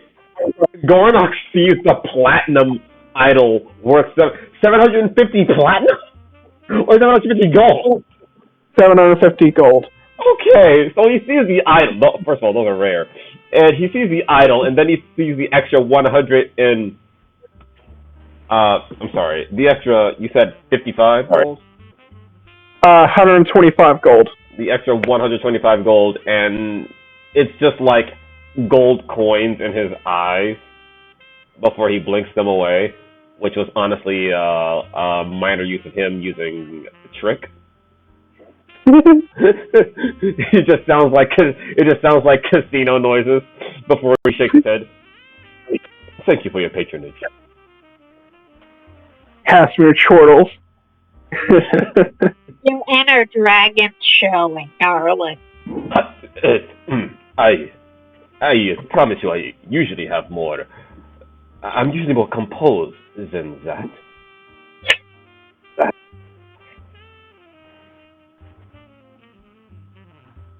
As he's trying to save face, but it's obviously not working.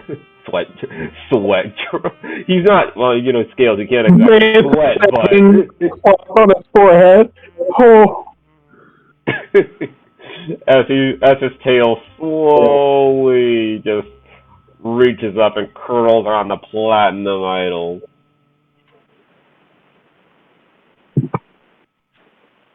You get 750 gold worth idol, as well as the 125 gold tip. This was a tip. Thank you so much. You're giving me something to help me out with my work, and also something that won't harm my family. Of course I'm going to pay. Hey, if you have any family members that need any assistance, you know where to find us. Of course. Fortunately, no. Yeah. But I'm sure my adoptive father would have others if he would like to share. Gorinox's eyes widen as he knows who he's talking about. Before they go back to their normal size, and his smile just gets a bit bigger, and he gives a gentleman's bow. Absolutely. I'll let him be the judge of your new arm. And then, hopefully, he'll give me a visit himself. Or he can send for me. I am not picky. That is fine. Oh, when it's done, if you want, you can head to the Silvermane Manor, and you can talk to him over dinner. Oh, that would be lovely. That sounds like a plan then. First, let's see how this goes. Of course. Which I guess I'll see you in a day and a half. A day and a half, exactly. Before you go, let me see that says the Duragar man that you have here. Where's his name? Treylock. Yeah, Treylock.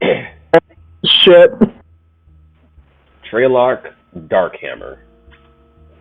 Yep. Give me 2 hours, I'll make it work. Looks at Treylock. Whoa. You really think you're up for the challenge, Treylock? I can fix that piece of shit. I've fixed worse pieces of shit. Gorinox smiles again. Well, of course. Who am I to stop a man from enjoying his craft? Grabs the arm and skitters into a corner, and banging noises begin to consume that area.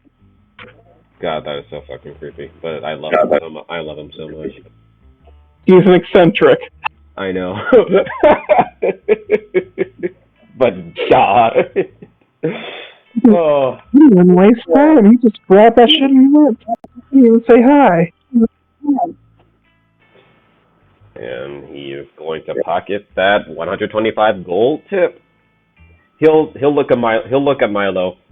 Milo, would you please be a dear and put this into the vault? No problems, he says as he picks it up and then hands out a sandwich. Oh, smiles, takes the sandwich. Right. And he will go back up to the upper floor and deposit that and continue what he was doing before. Of course. Alright. So, that is going to be 3 rolls for the Dragar. Ow. If he's going to, Ow. wait, Candace, I'm trying to. Good. If he's going to go up and work, Gorinox is going to slap him on the back to enhance his ability. You doing the adrenaline thing again? Yes. Alright.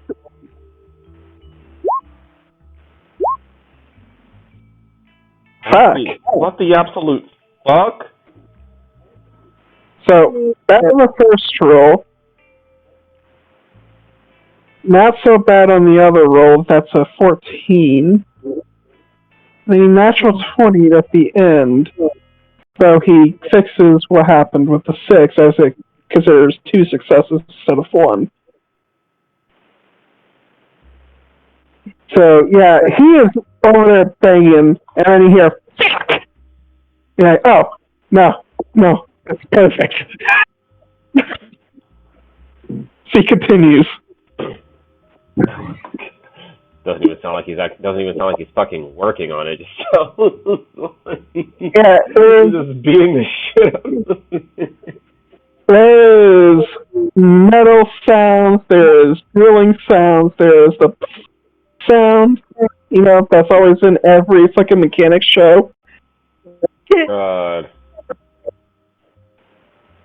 So let me be doubly sure that I roll the appropriate amount of will dice so that I can cast that twice.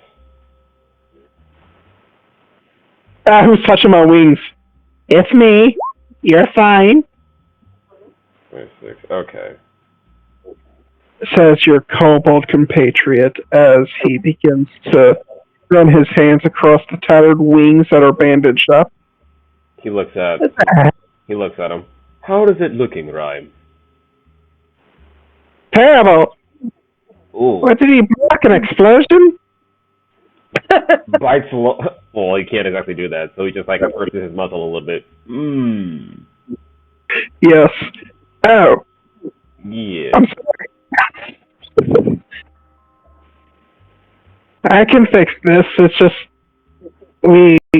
thank God whoever did the stitching did a good job. You have. Me.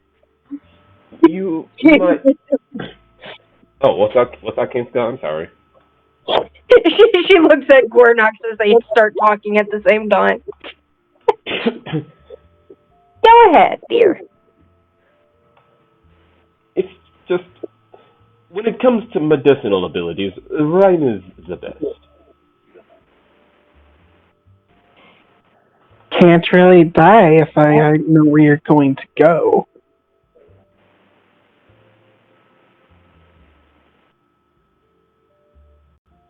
Akash keeps my eyes peeled on things needed.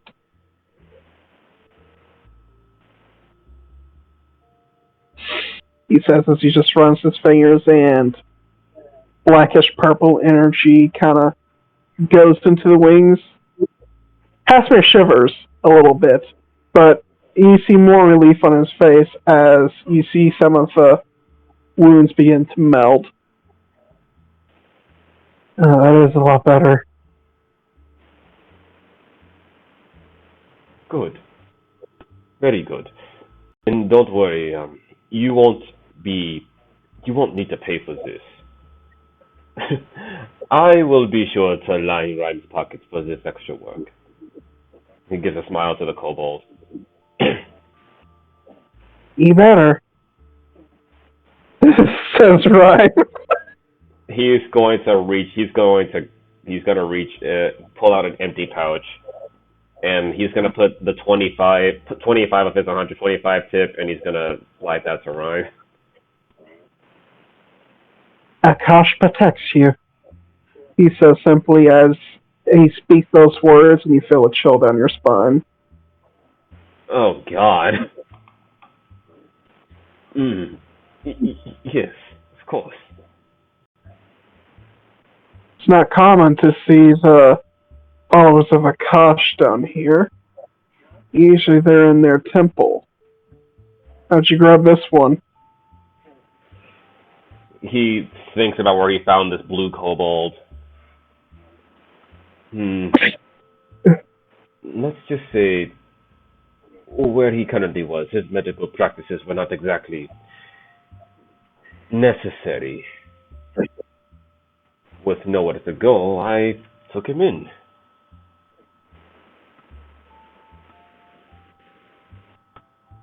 The hospitals didn't agree with my practices. Really? Yes, all they hear is Akash and they all think death. It's not how Akash works. Akash is the weaver of life and death. The creator of the cocoon and the cutter of thread. Without her, there is nothing. I usually do not exactly mind as he has his beliefs. I mean, we're all misfits in our steamworks, in one way or another.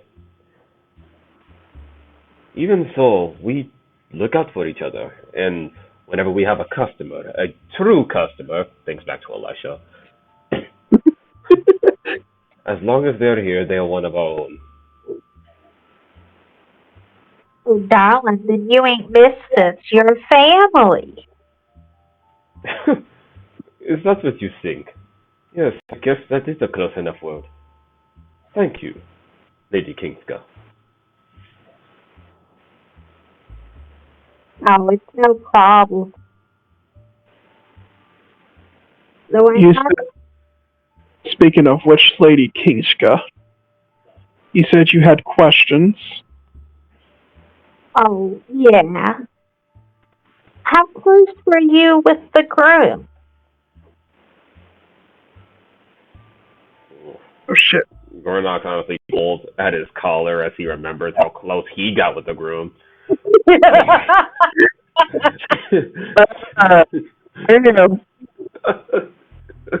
Thinks back, head and laugh. Not the way I initially wanted that to go. Beep, beep, beep, beep, beep, beep, beep, beep. Second, I am pulling out history. Just give me a second. Okay. Yep, just as I expected. Averos, my adopted brother, he says with a somber tone. At first, whenever I was first introduced to the family, we weren't close.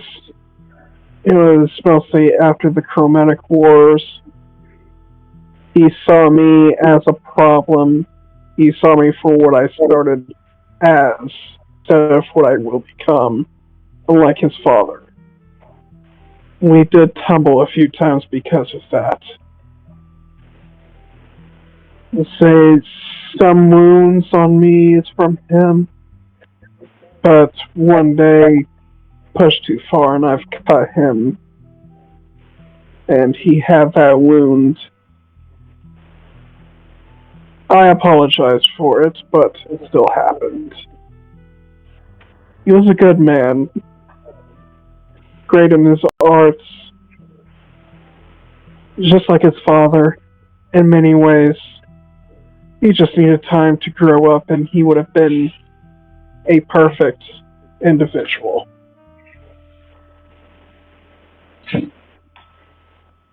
I'm so sorry for your loss, dearie.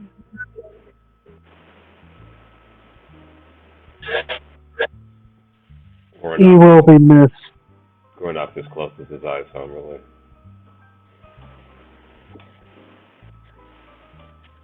The widowed Chirofax, I haven't heard from her since.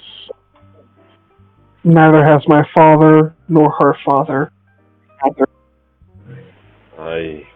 As bad as this might sound, I don't exactly blame her.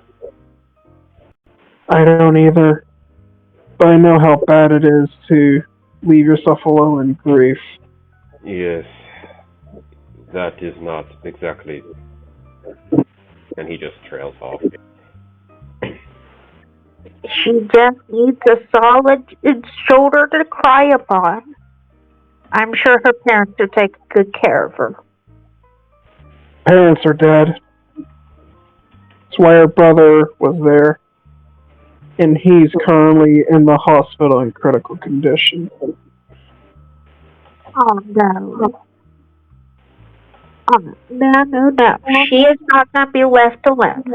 I am going to go grab a pie from good old Cairo chefs, and I'm taking it all over to her. You are a very kind woman, aren't you? Oh, darling, let me tell you a little something. When you live in a city, you live in a community. If you don't take care of each other, no one's going to take care of you. Roll a persuasion. Okay.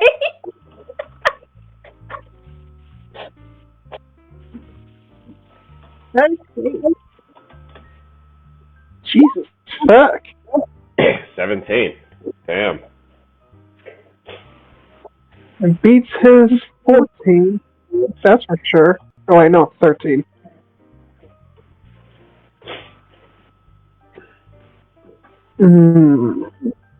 Not now.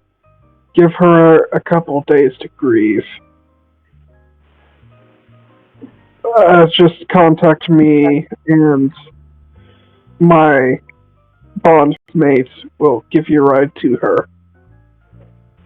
Rather not give the address freely, but I can take you there. She may need someone. You're easy to talk to, so it may be good for her. If you think that's what's best, darling. I just hope that she's okay. Even after everything, I still consider her a sister. That is good. She was supposed to be. Do you know this? His death won't go unpunished, I'll make sure of that. I can't exactly be involved in it due to the fact of my relationship. But I can definitely grab some Black Claw with that new arm of yours for interrogation for those who can. Interrogation, he thinks as he puts a finger under his chin. Yes. Before you go interrogating people, we do have these pictures of the culprit. Maybe we can identify him first. Well, the one that did the deed is Ash. Oh, just because he's Ash doesn't mean he doesn't have family or friends that we can't call upon. All we need to figure out who he is. Do you have any snapshots? I can run them through the files over in the guard tower. That's right. Didn't you have a camera? As he looks at Kinska. Not me, but your girlfriend. Blushes a little, and he just grumbles. She is not... Well, I mean, she is, but... Lila and I work at the same news company. I can get you those pictures, no problem. Gorinox is just grumbling in the background, scratching his cheek about Lila.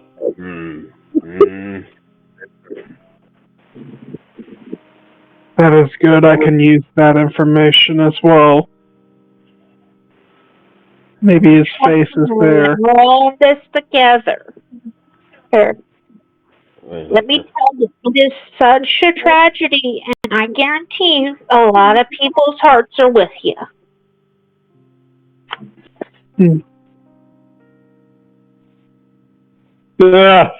Says Hesmer as Rhyme runs a hand through the stump on his arm. Needs a little bit more work. How does it rhyme? At least it was cut evenly, but years of using that thing that our friend is beating to a pulp. Bang, bang, bang. Fucking Traylock. It's done its job on the muscles and nerves. They're so inflamed even after your treatment. And he just he crosses his arms. Do you think you are going to have to do your own serious treatment?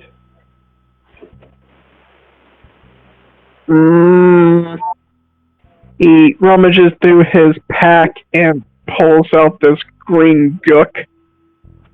And just puts his hand into it and just slaps some onto the stump. It's tender still. And just rubs it in. Let this sit for a while and we'll see. He looks at Hasmir as Rhyme's working. You're in good claws. I believe so as well. My wings feel so much better. Mostly healed. Still needs a couple of days. Don't fly. We're going to rip them open again. I bet you know what that feels like, Mr. Soldier Man. You should have been there. It was very impressive. He protected others' children. So it was literally an explosion.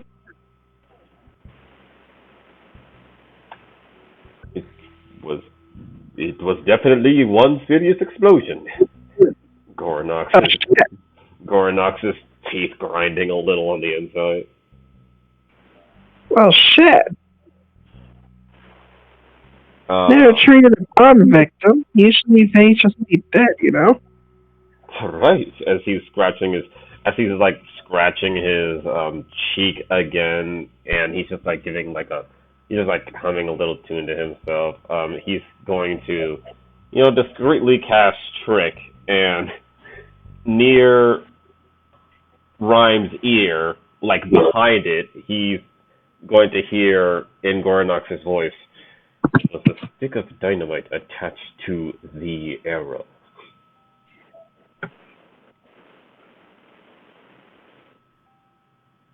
He just stops and looks. Just like 2 seconds of Gorinox making that serious face before it goes back to his more welcoming looking face.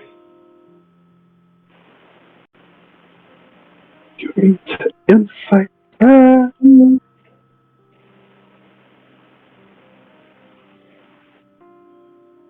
13 plus 4, 17.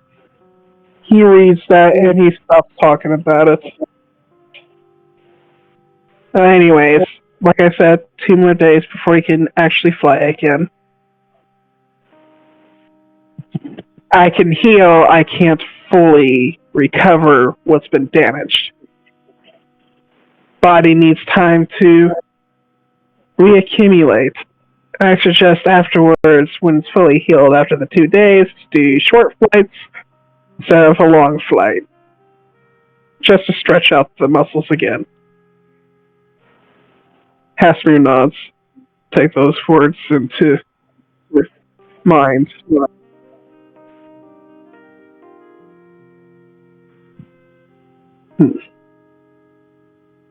2 hours pass, and what's the Drogo's name again?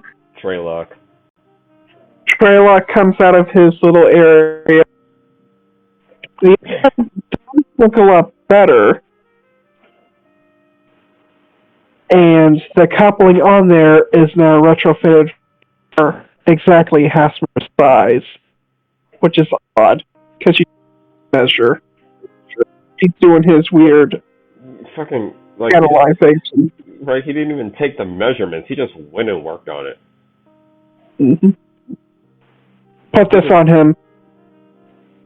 Gorinox is going to take the arm, and he's going to look at Vance. Help me with this, will you? Yeah. Do you need a piece of wood or a belt? Because we're going to, No, I'm fine. Just do it. Looks away. Just glances at him. Okay, if you are confident. Just going to, and just like hook the, just like adjust the shoulder to where it's supposed to go, and then lock it in place as it connects directly to his nerves. Mechanics tools with advantage. Okay. Where are my... There it is. My mechanist kit.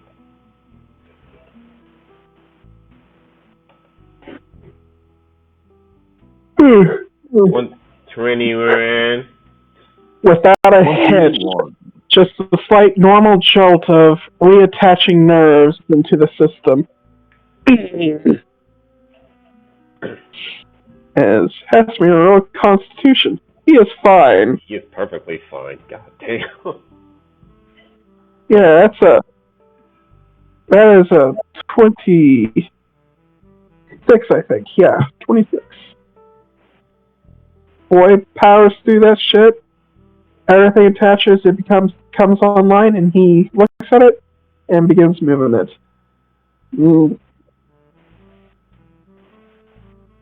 Yeah, it's moving the limb up and down, left and right. No scathing. Not like before. This is nice. I actually have pretty good movement. Gorinox gives a nod. Good. Very good.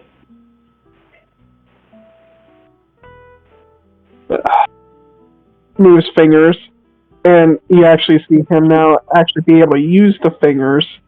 He seems to not do that a lot. A lot better articulation. I'm going to assume that is new for you. Before, I could only move the fingers together at one time. I couldn't do it individually. Like Gorinox shakes his head. Yes, that is something that I am personally not a fan of. If you have the fingers, you need to use them like fingers.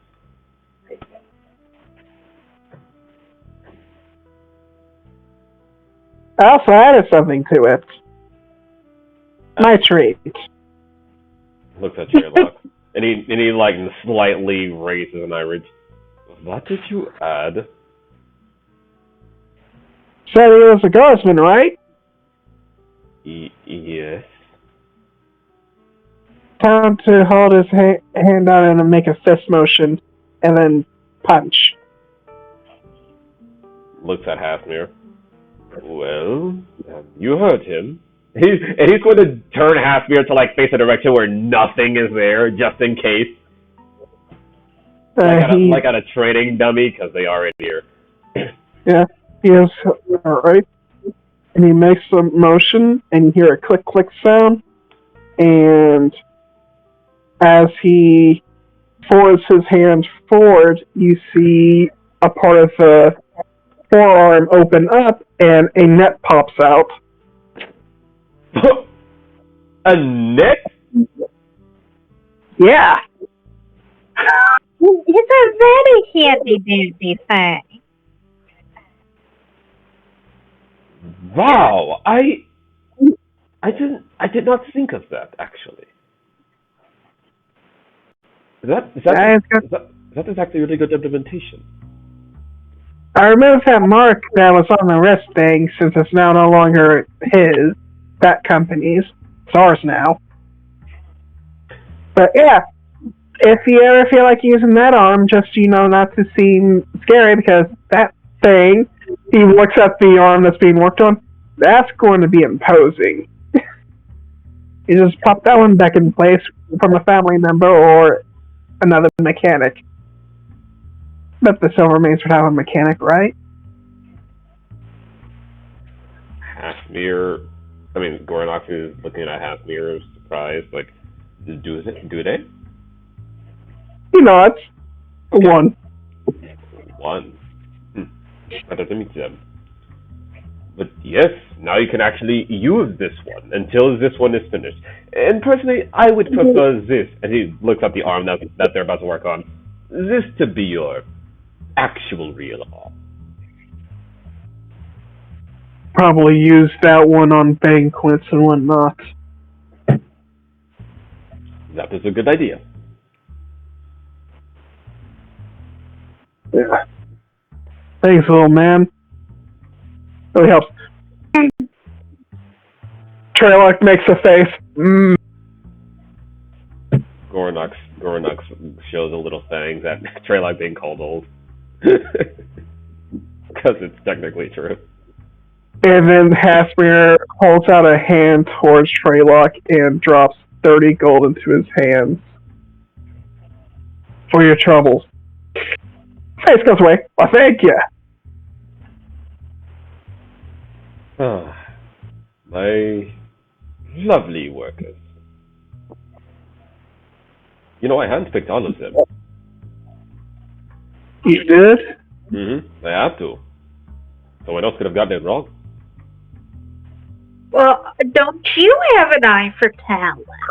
Well, it's not that they were talented. They all had skill, sure, but anyone with the skill needs to have that skill, what's the word? Cultivated? Oh, I can't understand that. It's like cooking. You don't immediately know how to make a severed layered lasagna, but you can work on it.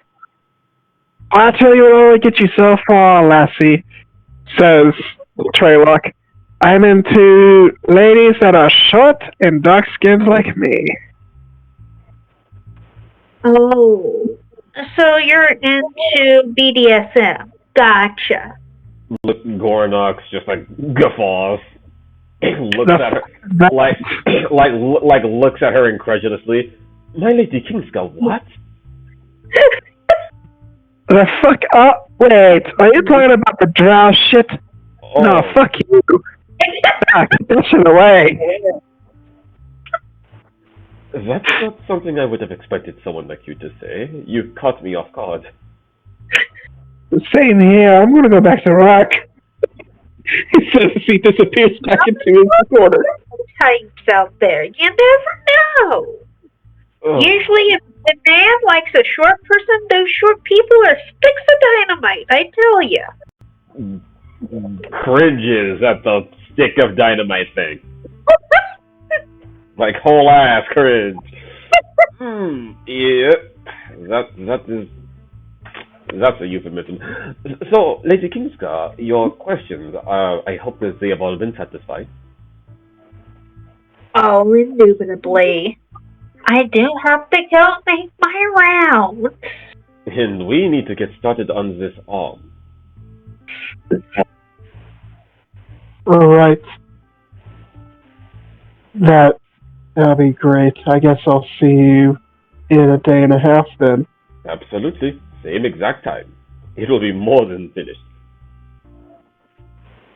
As you say that, you hear the doors burst open, and you hear a voice. Hey! Asmir, are you done yet? Who is that?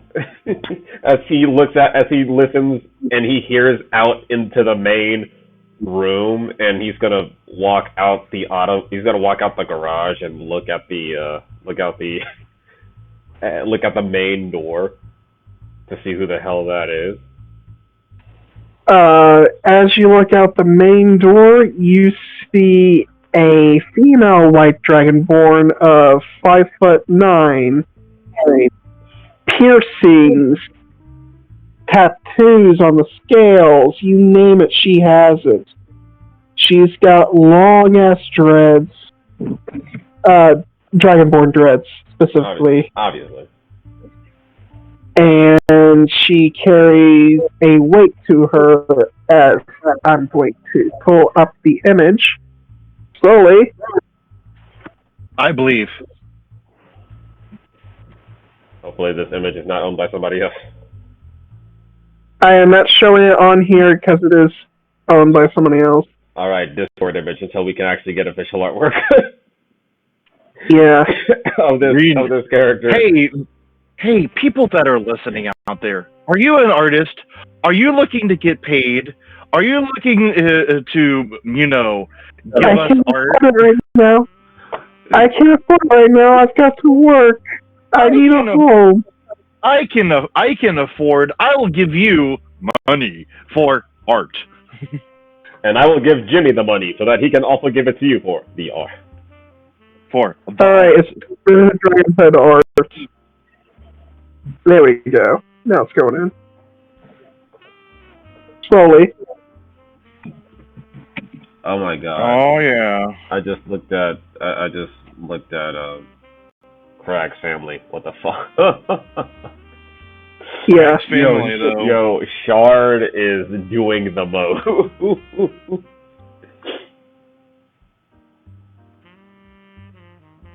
It's pretty thing. Shard gives me such powerful Bielgaron vibes. Who? My character. One of my characters. Ah, yes.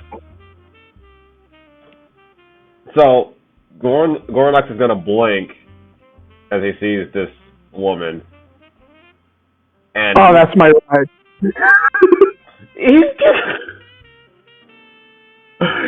He says that so casually, and just as he's about to look back at Halfbeer and then he says that.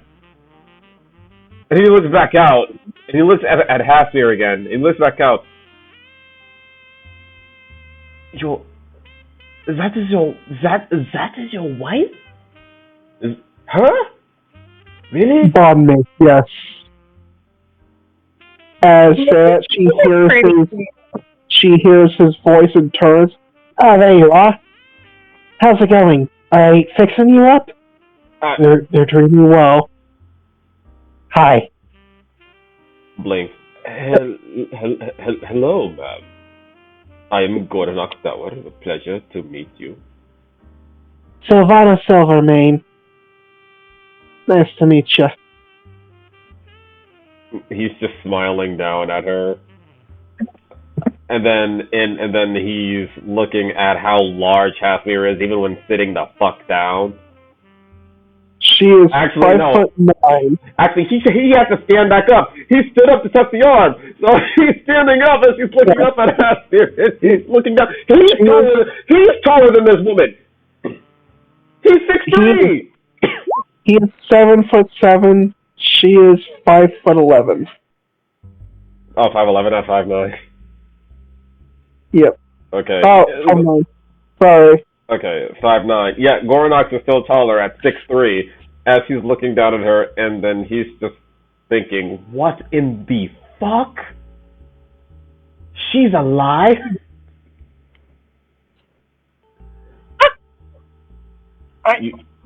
Your husband is actually a very fantastic customer. We were actually discussing propositions, and apparently we are going to get him a new prosthetic in 1.5 days. She looks down and begins to scrutinize the metalwork. She's looking at the arm on the table. Yep. +7. It's still a 9. The metal content of this arm is unfamiliar. Yes, it is a titanium alloy that we're experimenting with. Your husband's going to be the first one to try it. Now let's check on that. Fuck! God damn, Sylvana.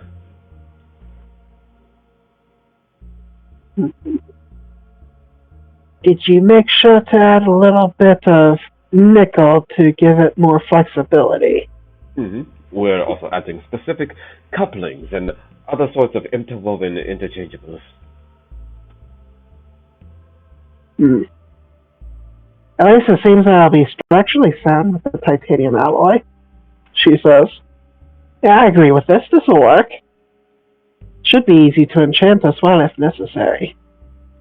Absolutely. We're paying no expense. Good. So, when will this be done? In under 2 days. And then he'll be able to, well, use it whenever he wishes. It should function just as, if not even more efficiently than his actual arm. That sounds interesting, she says, giving a devious grin. And we're even making sure that he'll be able to get his proper nerves through it. So he should still be able to feel things, but unlike his actual arm, he won't feel any pain if it breaks.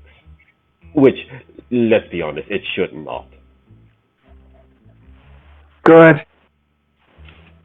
Last golden bastard treated my bondmate incorrectly. I still want to kick his ass for that, but this will do fine if that's going to replace his ass. Oh, I think I'm going to send a strongly worded letter myself. Good. He's just smiling.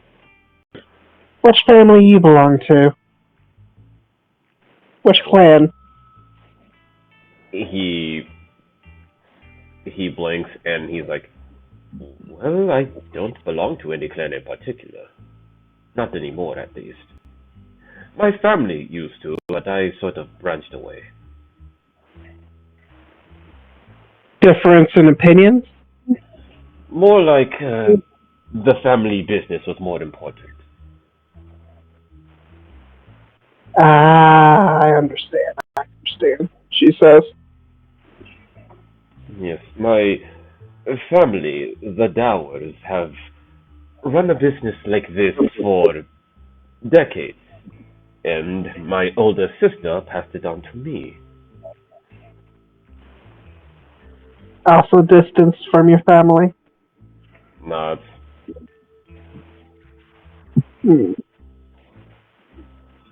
I am part of the Astra shots. History check? Yes. Yeah, that's Astra shot. Yeah, what is that? I'm sorry, the spelling alone. I mean, they're dragons. Dragons have names like this, don't they? Listen, Arbatorus, Iceborn, come on. May I make that as well? Yes. Damn, I actually don't know this one. Here we go. So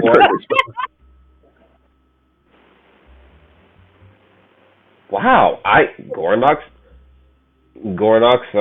neither pass. With an 8 and 9, that's not going to pass. Yeah, Gorinox gives Gorinox hums in curiosity. I'm sorry, the Astroshat is not a name that I am aware of. We used to be a common name when it comes to enchanted weaponry and armor, she says. Oh.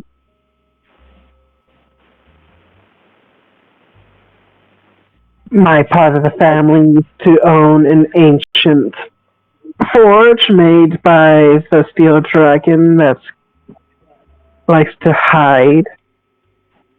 And even though we are not, we're white dragonborn, you know what that means. Not the brightest, but the most innovative. I will say, your husband, your bondmate, has given me nothing but ideas. Mm-hmm. We were good at making enchantments that no one would expect. But traditions die, and research, and I'm now one of the last remaining of the Usher shots. But what about your... But you have hatchlings. Yes, doesn't mean that they'd have my inquiries into enchanting. They could possibly be more muscle bound, like my white and blue scaled bondmates right here. Or maybe they'll go to a different terrain. You never know. They do love my songs, though. So they may become musicians as well. I can understand appreciating good music. I don't have to play the piano myself. Ooh. I'm old-fashioned. I play lute. He smiles. And then he gives a proper bow. It was a pleasure meeting the both of you, actually. I did not think I would get to meet his bondmate today. But I'm happy that I did. Got my stuff done early, and wanted to get my husband so I can get out of here. Of course. He looks at Hasmir.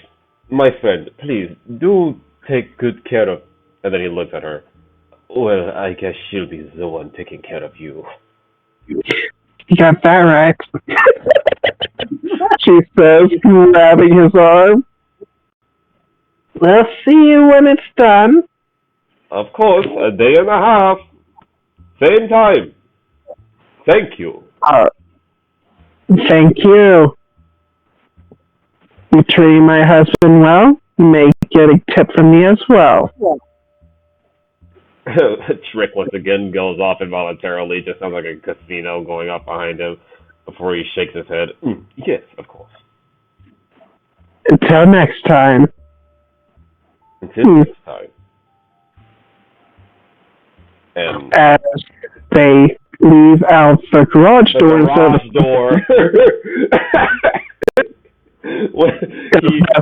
He's gonna lead into Kinska, and when they're out of earhole shot,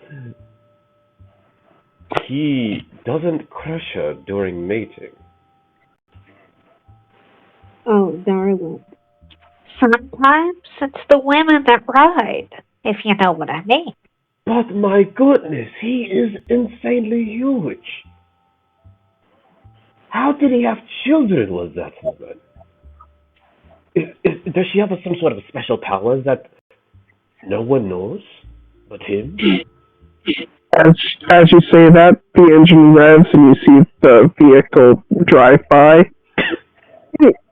And you see in one of the passenger windows a little white dragonborn child looking through the window. Gorinox eyes, catches the kid's eyes, blinks. Oh yeah, more children. I've had my fill of children for today. Oh, darling, you just need to learn how to handle them. They're full of curiosity. Oh, you sound just like Milo.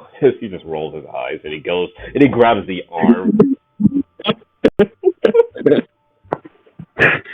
I should This was very eventful, though. I have so many to do. Maybe I can write an article about this place as well. I hope nothing but good things. Minus the impromptu tour. We don't do those. Are you kidding?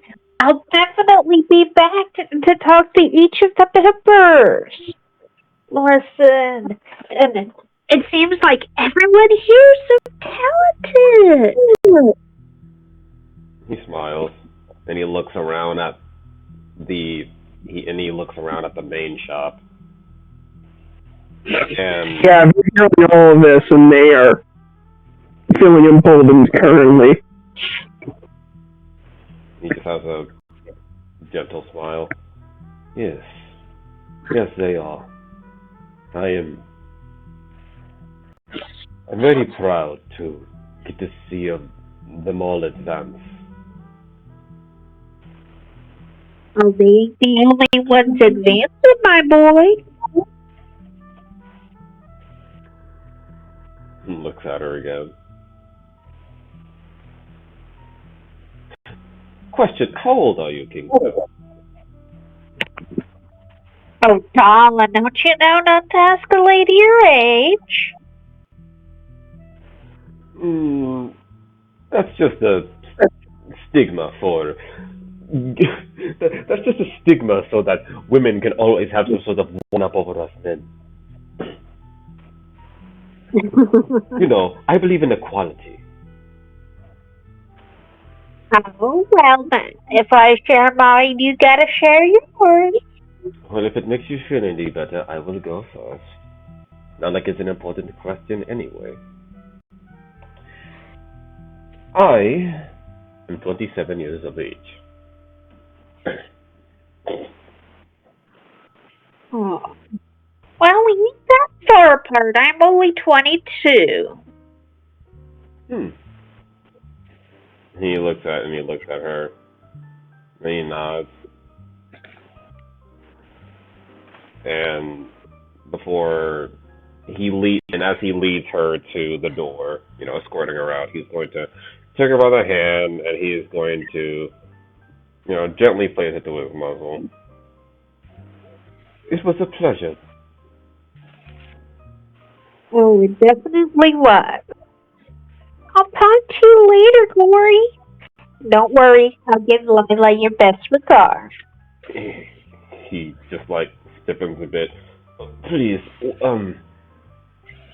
when there are others around, other strangers, can you please keep the Cory thing personal? Not a lot of people call me Cory in public.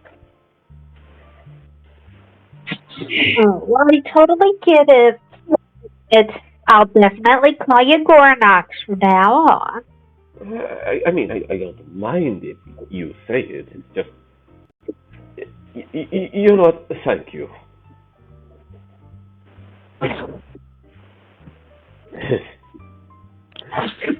He'll wave her off. Yep, she'll leave. Oh, gonna sigh and walk back in. Jenny, get your ass over here! Help us with this arm! Where the fuck is up with all these people coming to the shop today?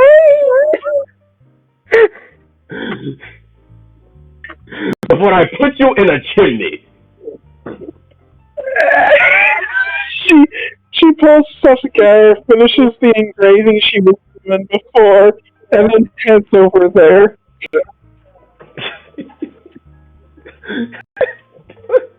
Damn it. And so you guys begin to work on this as you've already pre-rolled stuff. Everything goes pretty smooth. But after 3 hours, which one is it? Gotta go through your list of people again.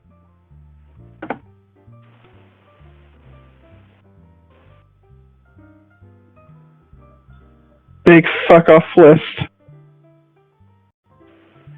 This is why has the biggest.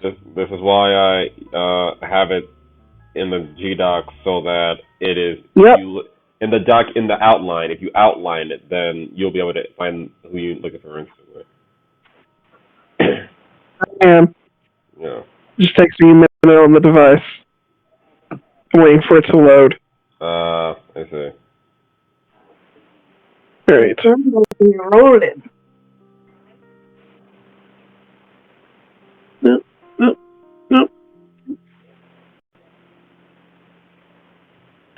A elder white dragonborn kind of walks up with his cane, and he says, "Gorinox, I need you for a second." He sees the white dragonborn. Cryo, is something the matter? As he's pulled away from the arm, and he steps away. What's his demeanor? Serious currently. And seeing that, Gorinox's demeanor immediately turns serious as he looks at Jenny and Vance and some of the others that are working on this arm. I will be right back. And he'll step to the side. He'll go to wherever Cryo wants him to go. Cryo takes him to a different room out of earshot for right now. So, a little while ago, some individuals have come looking for some of our wares. On top of that, got a message. A message? What type of message? The Black Claw says that their leader wants to talk to you. Business. He says something you can do for family. He just like scoffs. And that's where we're in session. Damn it. Fuck, of course that happens. Oh, damn it. You are freaking sleeping. The Black Claw. Oh, god damn it. Man. And the porridge thicker. It all leads back to family. Man, all this Black Claw stuff has got me hungry. Time for our sponsor. It's no one.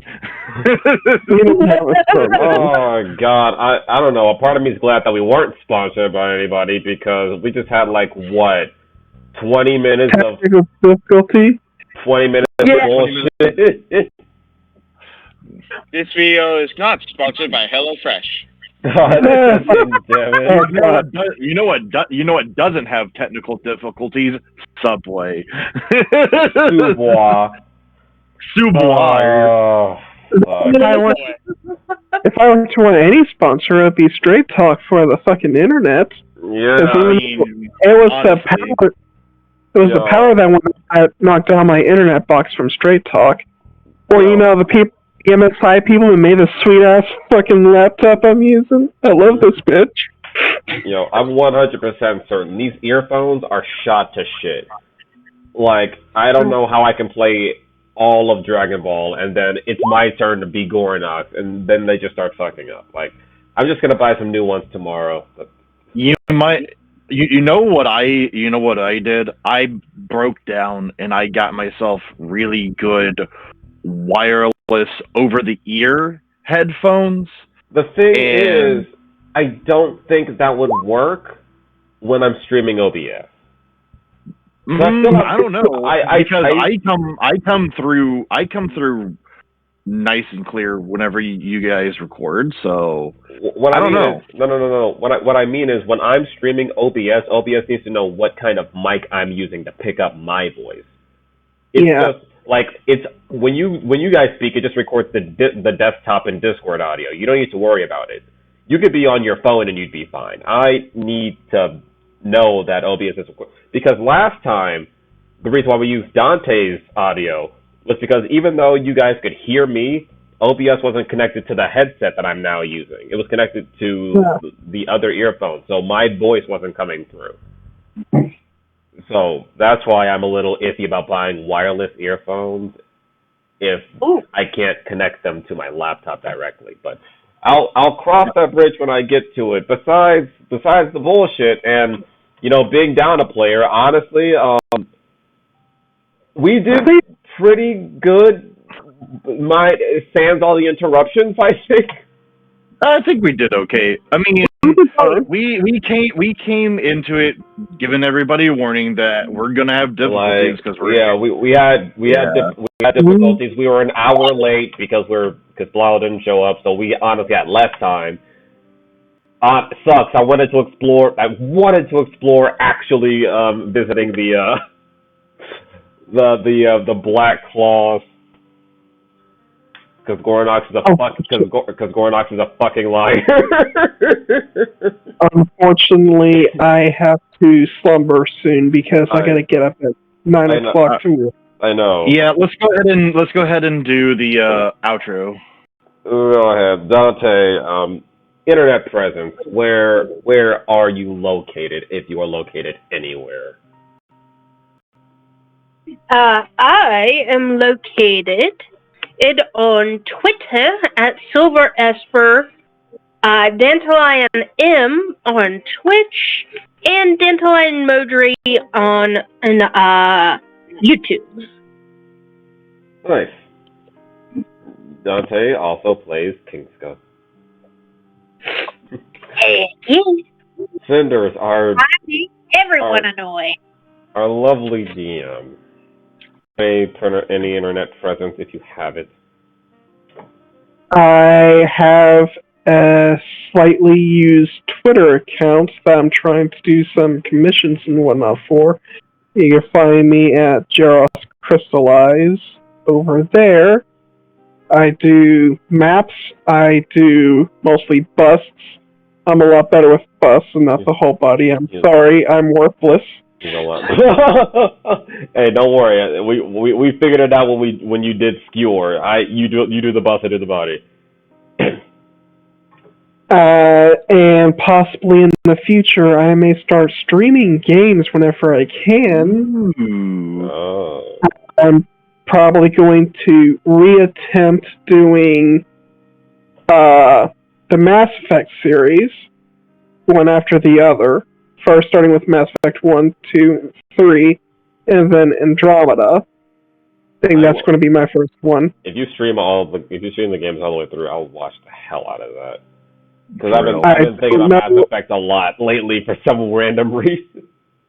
I'm probably going to go for a more difficult, higher difficulty than I normally go. Yeah, I would too. Honestly, I played all of them on normal difficulty. I'd play them on hard next time. I don't know. The third one. I don't know if I want to go full Vanguard like I normally do because I'm a fucking monster when it comes to being a Vanguard. I'll tell you straight. It's almost like you have a type. Or I may go Adept and play FemShep. I think next time I play Mass Effect, I'll have a FemShep playthrough just so I can fucking run as Garrus finally. Yeah, same here. That's the whole point too. Listen. Fem Shepherd is the best Shepherd because Garrus motherfucking Vicarian. That's not fair because male Shepherd is canon. I will say this. They are tied because of two things. FemShep, Garrus fucking Vicarian. Yep. Male Shep, Talia. Yeah. I'm looking to their true forms. You cannot fool me, you tentacled bitches. That's why I don't mind stories where Fem Shep is like male Shep's sister, and they exist in the same universe. I'm perfectly okay with that. But we're getting a little off topic. Ninjo, any internet presence to speak of, if you have any? Ninjo. I think Ninjo is dead. Again. Ninjo is dead again. Yeah. Hey, when he was over here, he literally fell asleep when I was playing Equinox before. That was on some shit. Because I was young. Grugel, yeah. Grugel's loud. It's all right. This went above the time that we would normally do it. That's because we were a whole hour late. That's why. Otherwise, next time, if someone's not there, we're just gonna have to start. Yeah. Crag, or better known as Rando, would you like to share your presence? If you have any. Hello, everyone. It's me, residential Gargoyle player, Crag? Rando. Yeah, he's talking. I can't hear it. Yeah, give me a second. Go ahead, Zach. Continue. Hello, everyone. It's me, mental projection of Gargoyle player Rando, projected from your own inner demons. Hello. I have no internet presence whatsoever. No, but he does have gargoyle presence. Gargoyle presence. Gargoyle presence. Not sponsored by Bad Dragon. Jimmy, do you have any internet presence? If you have any. Quasi.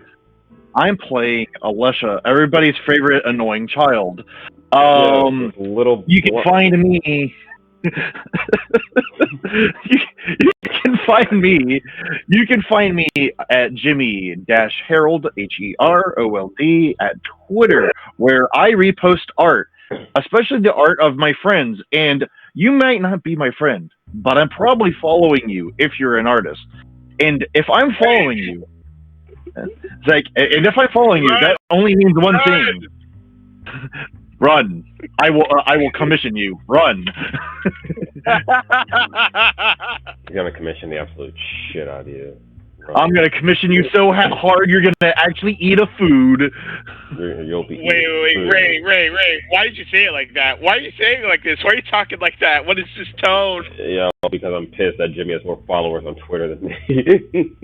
Literally, all I do all day long is repost art. So, I don't do anything. I don't represent anything. I'm just really like art. So, Ray, are you saying talking in a sexy tone is your form of revenge or something? Well, no, but I don't know. Gorinox is a sexy character.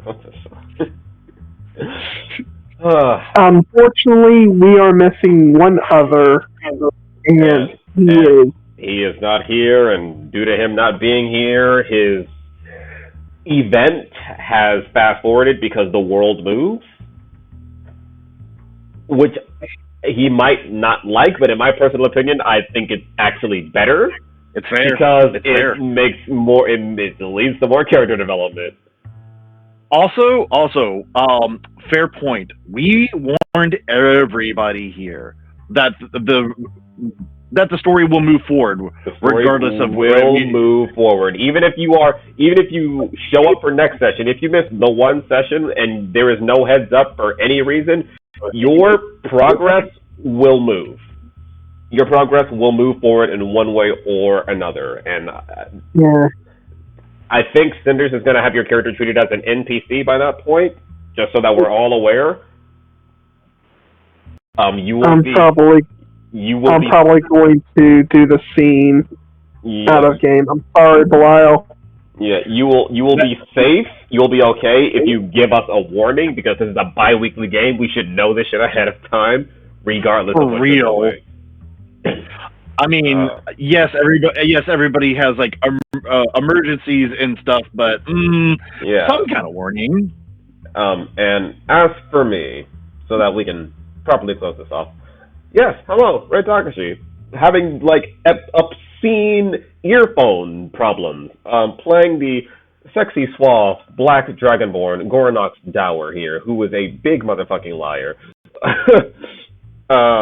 You can find me at Ray Takashi on Twitch, Dark Tanuki on YouTube, where Dragonhood Drakuza is being posted on my channel, and other D&D things and animations that I'm getting back into creating. Yay.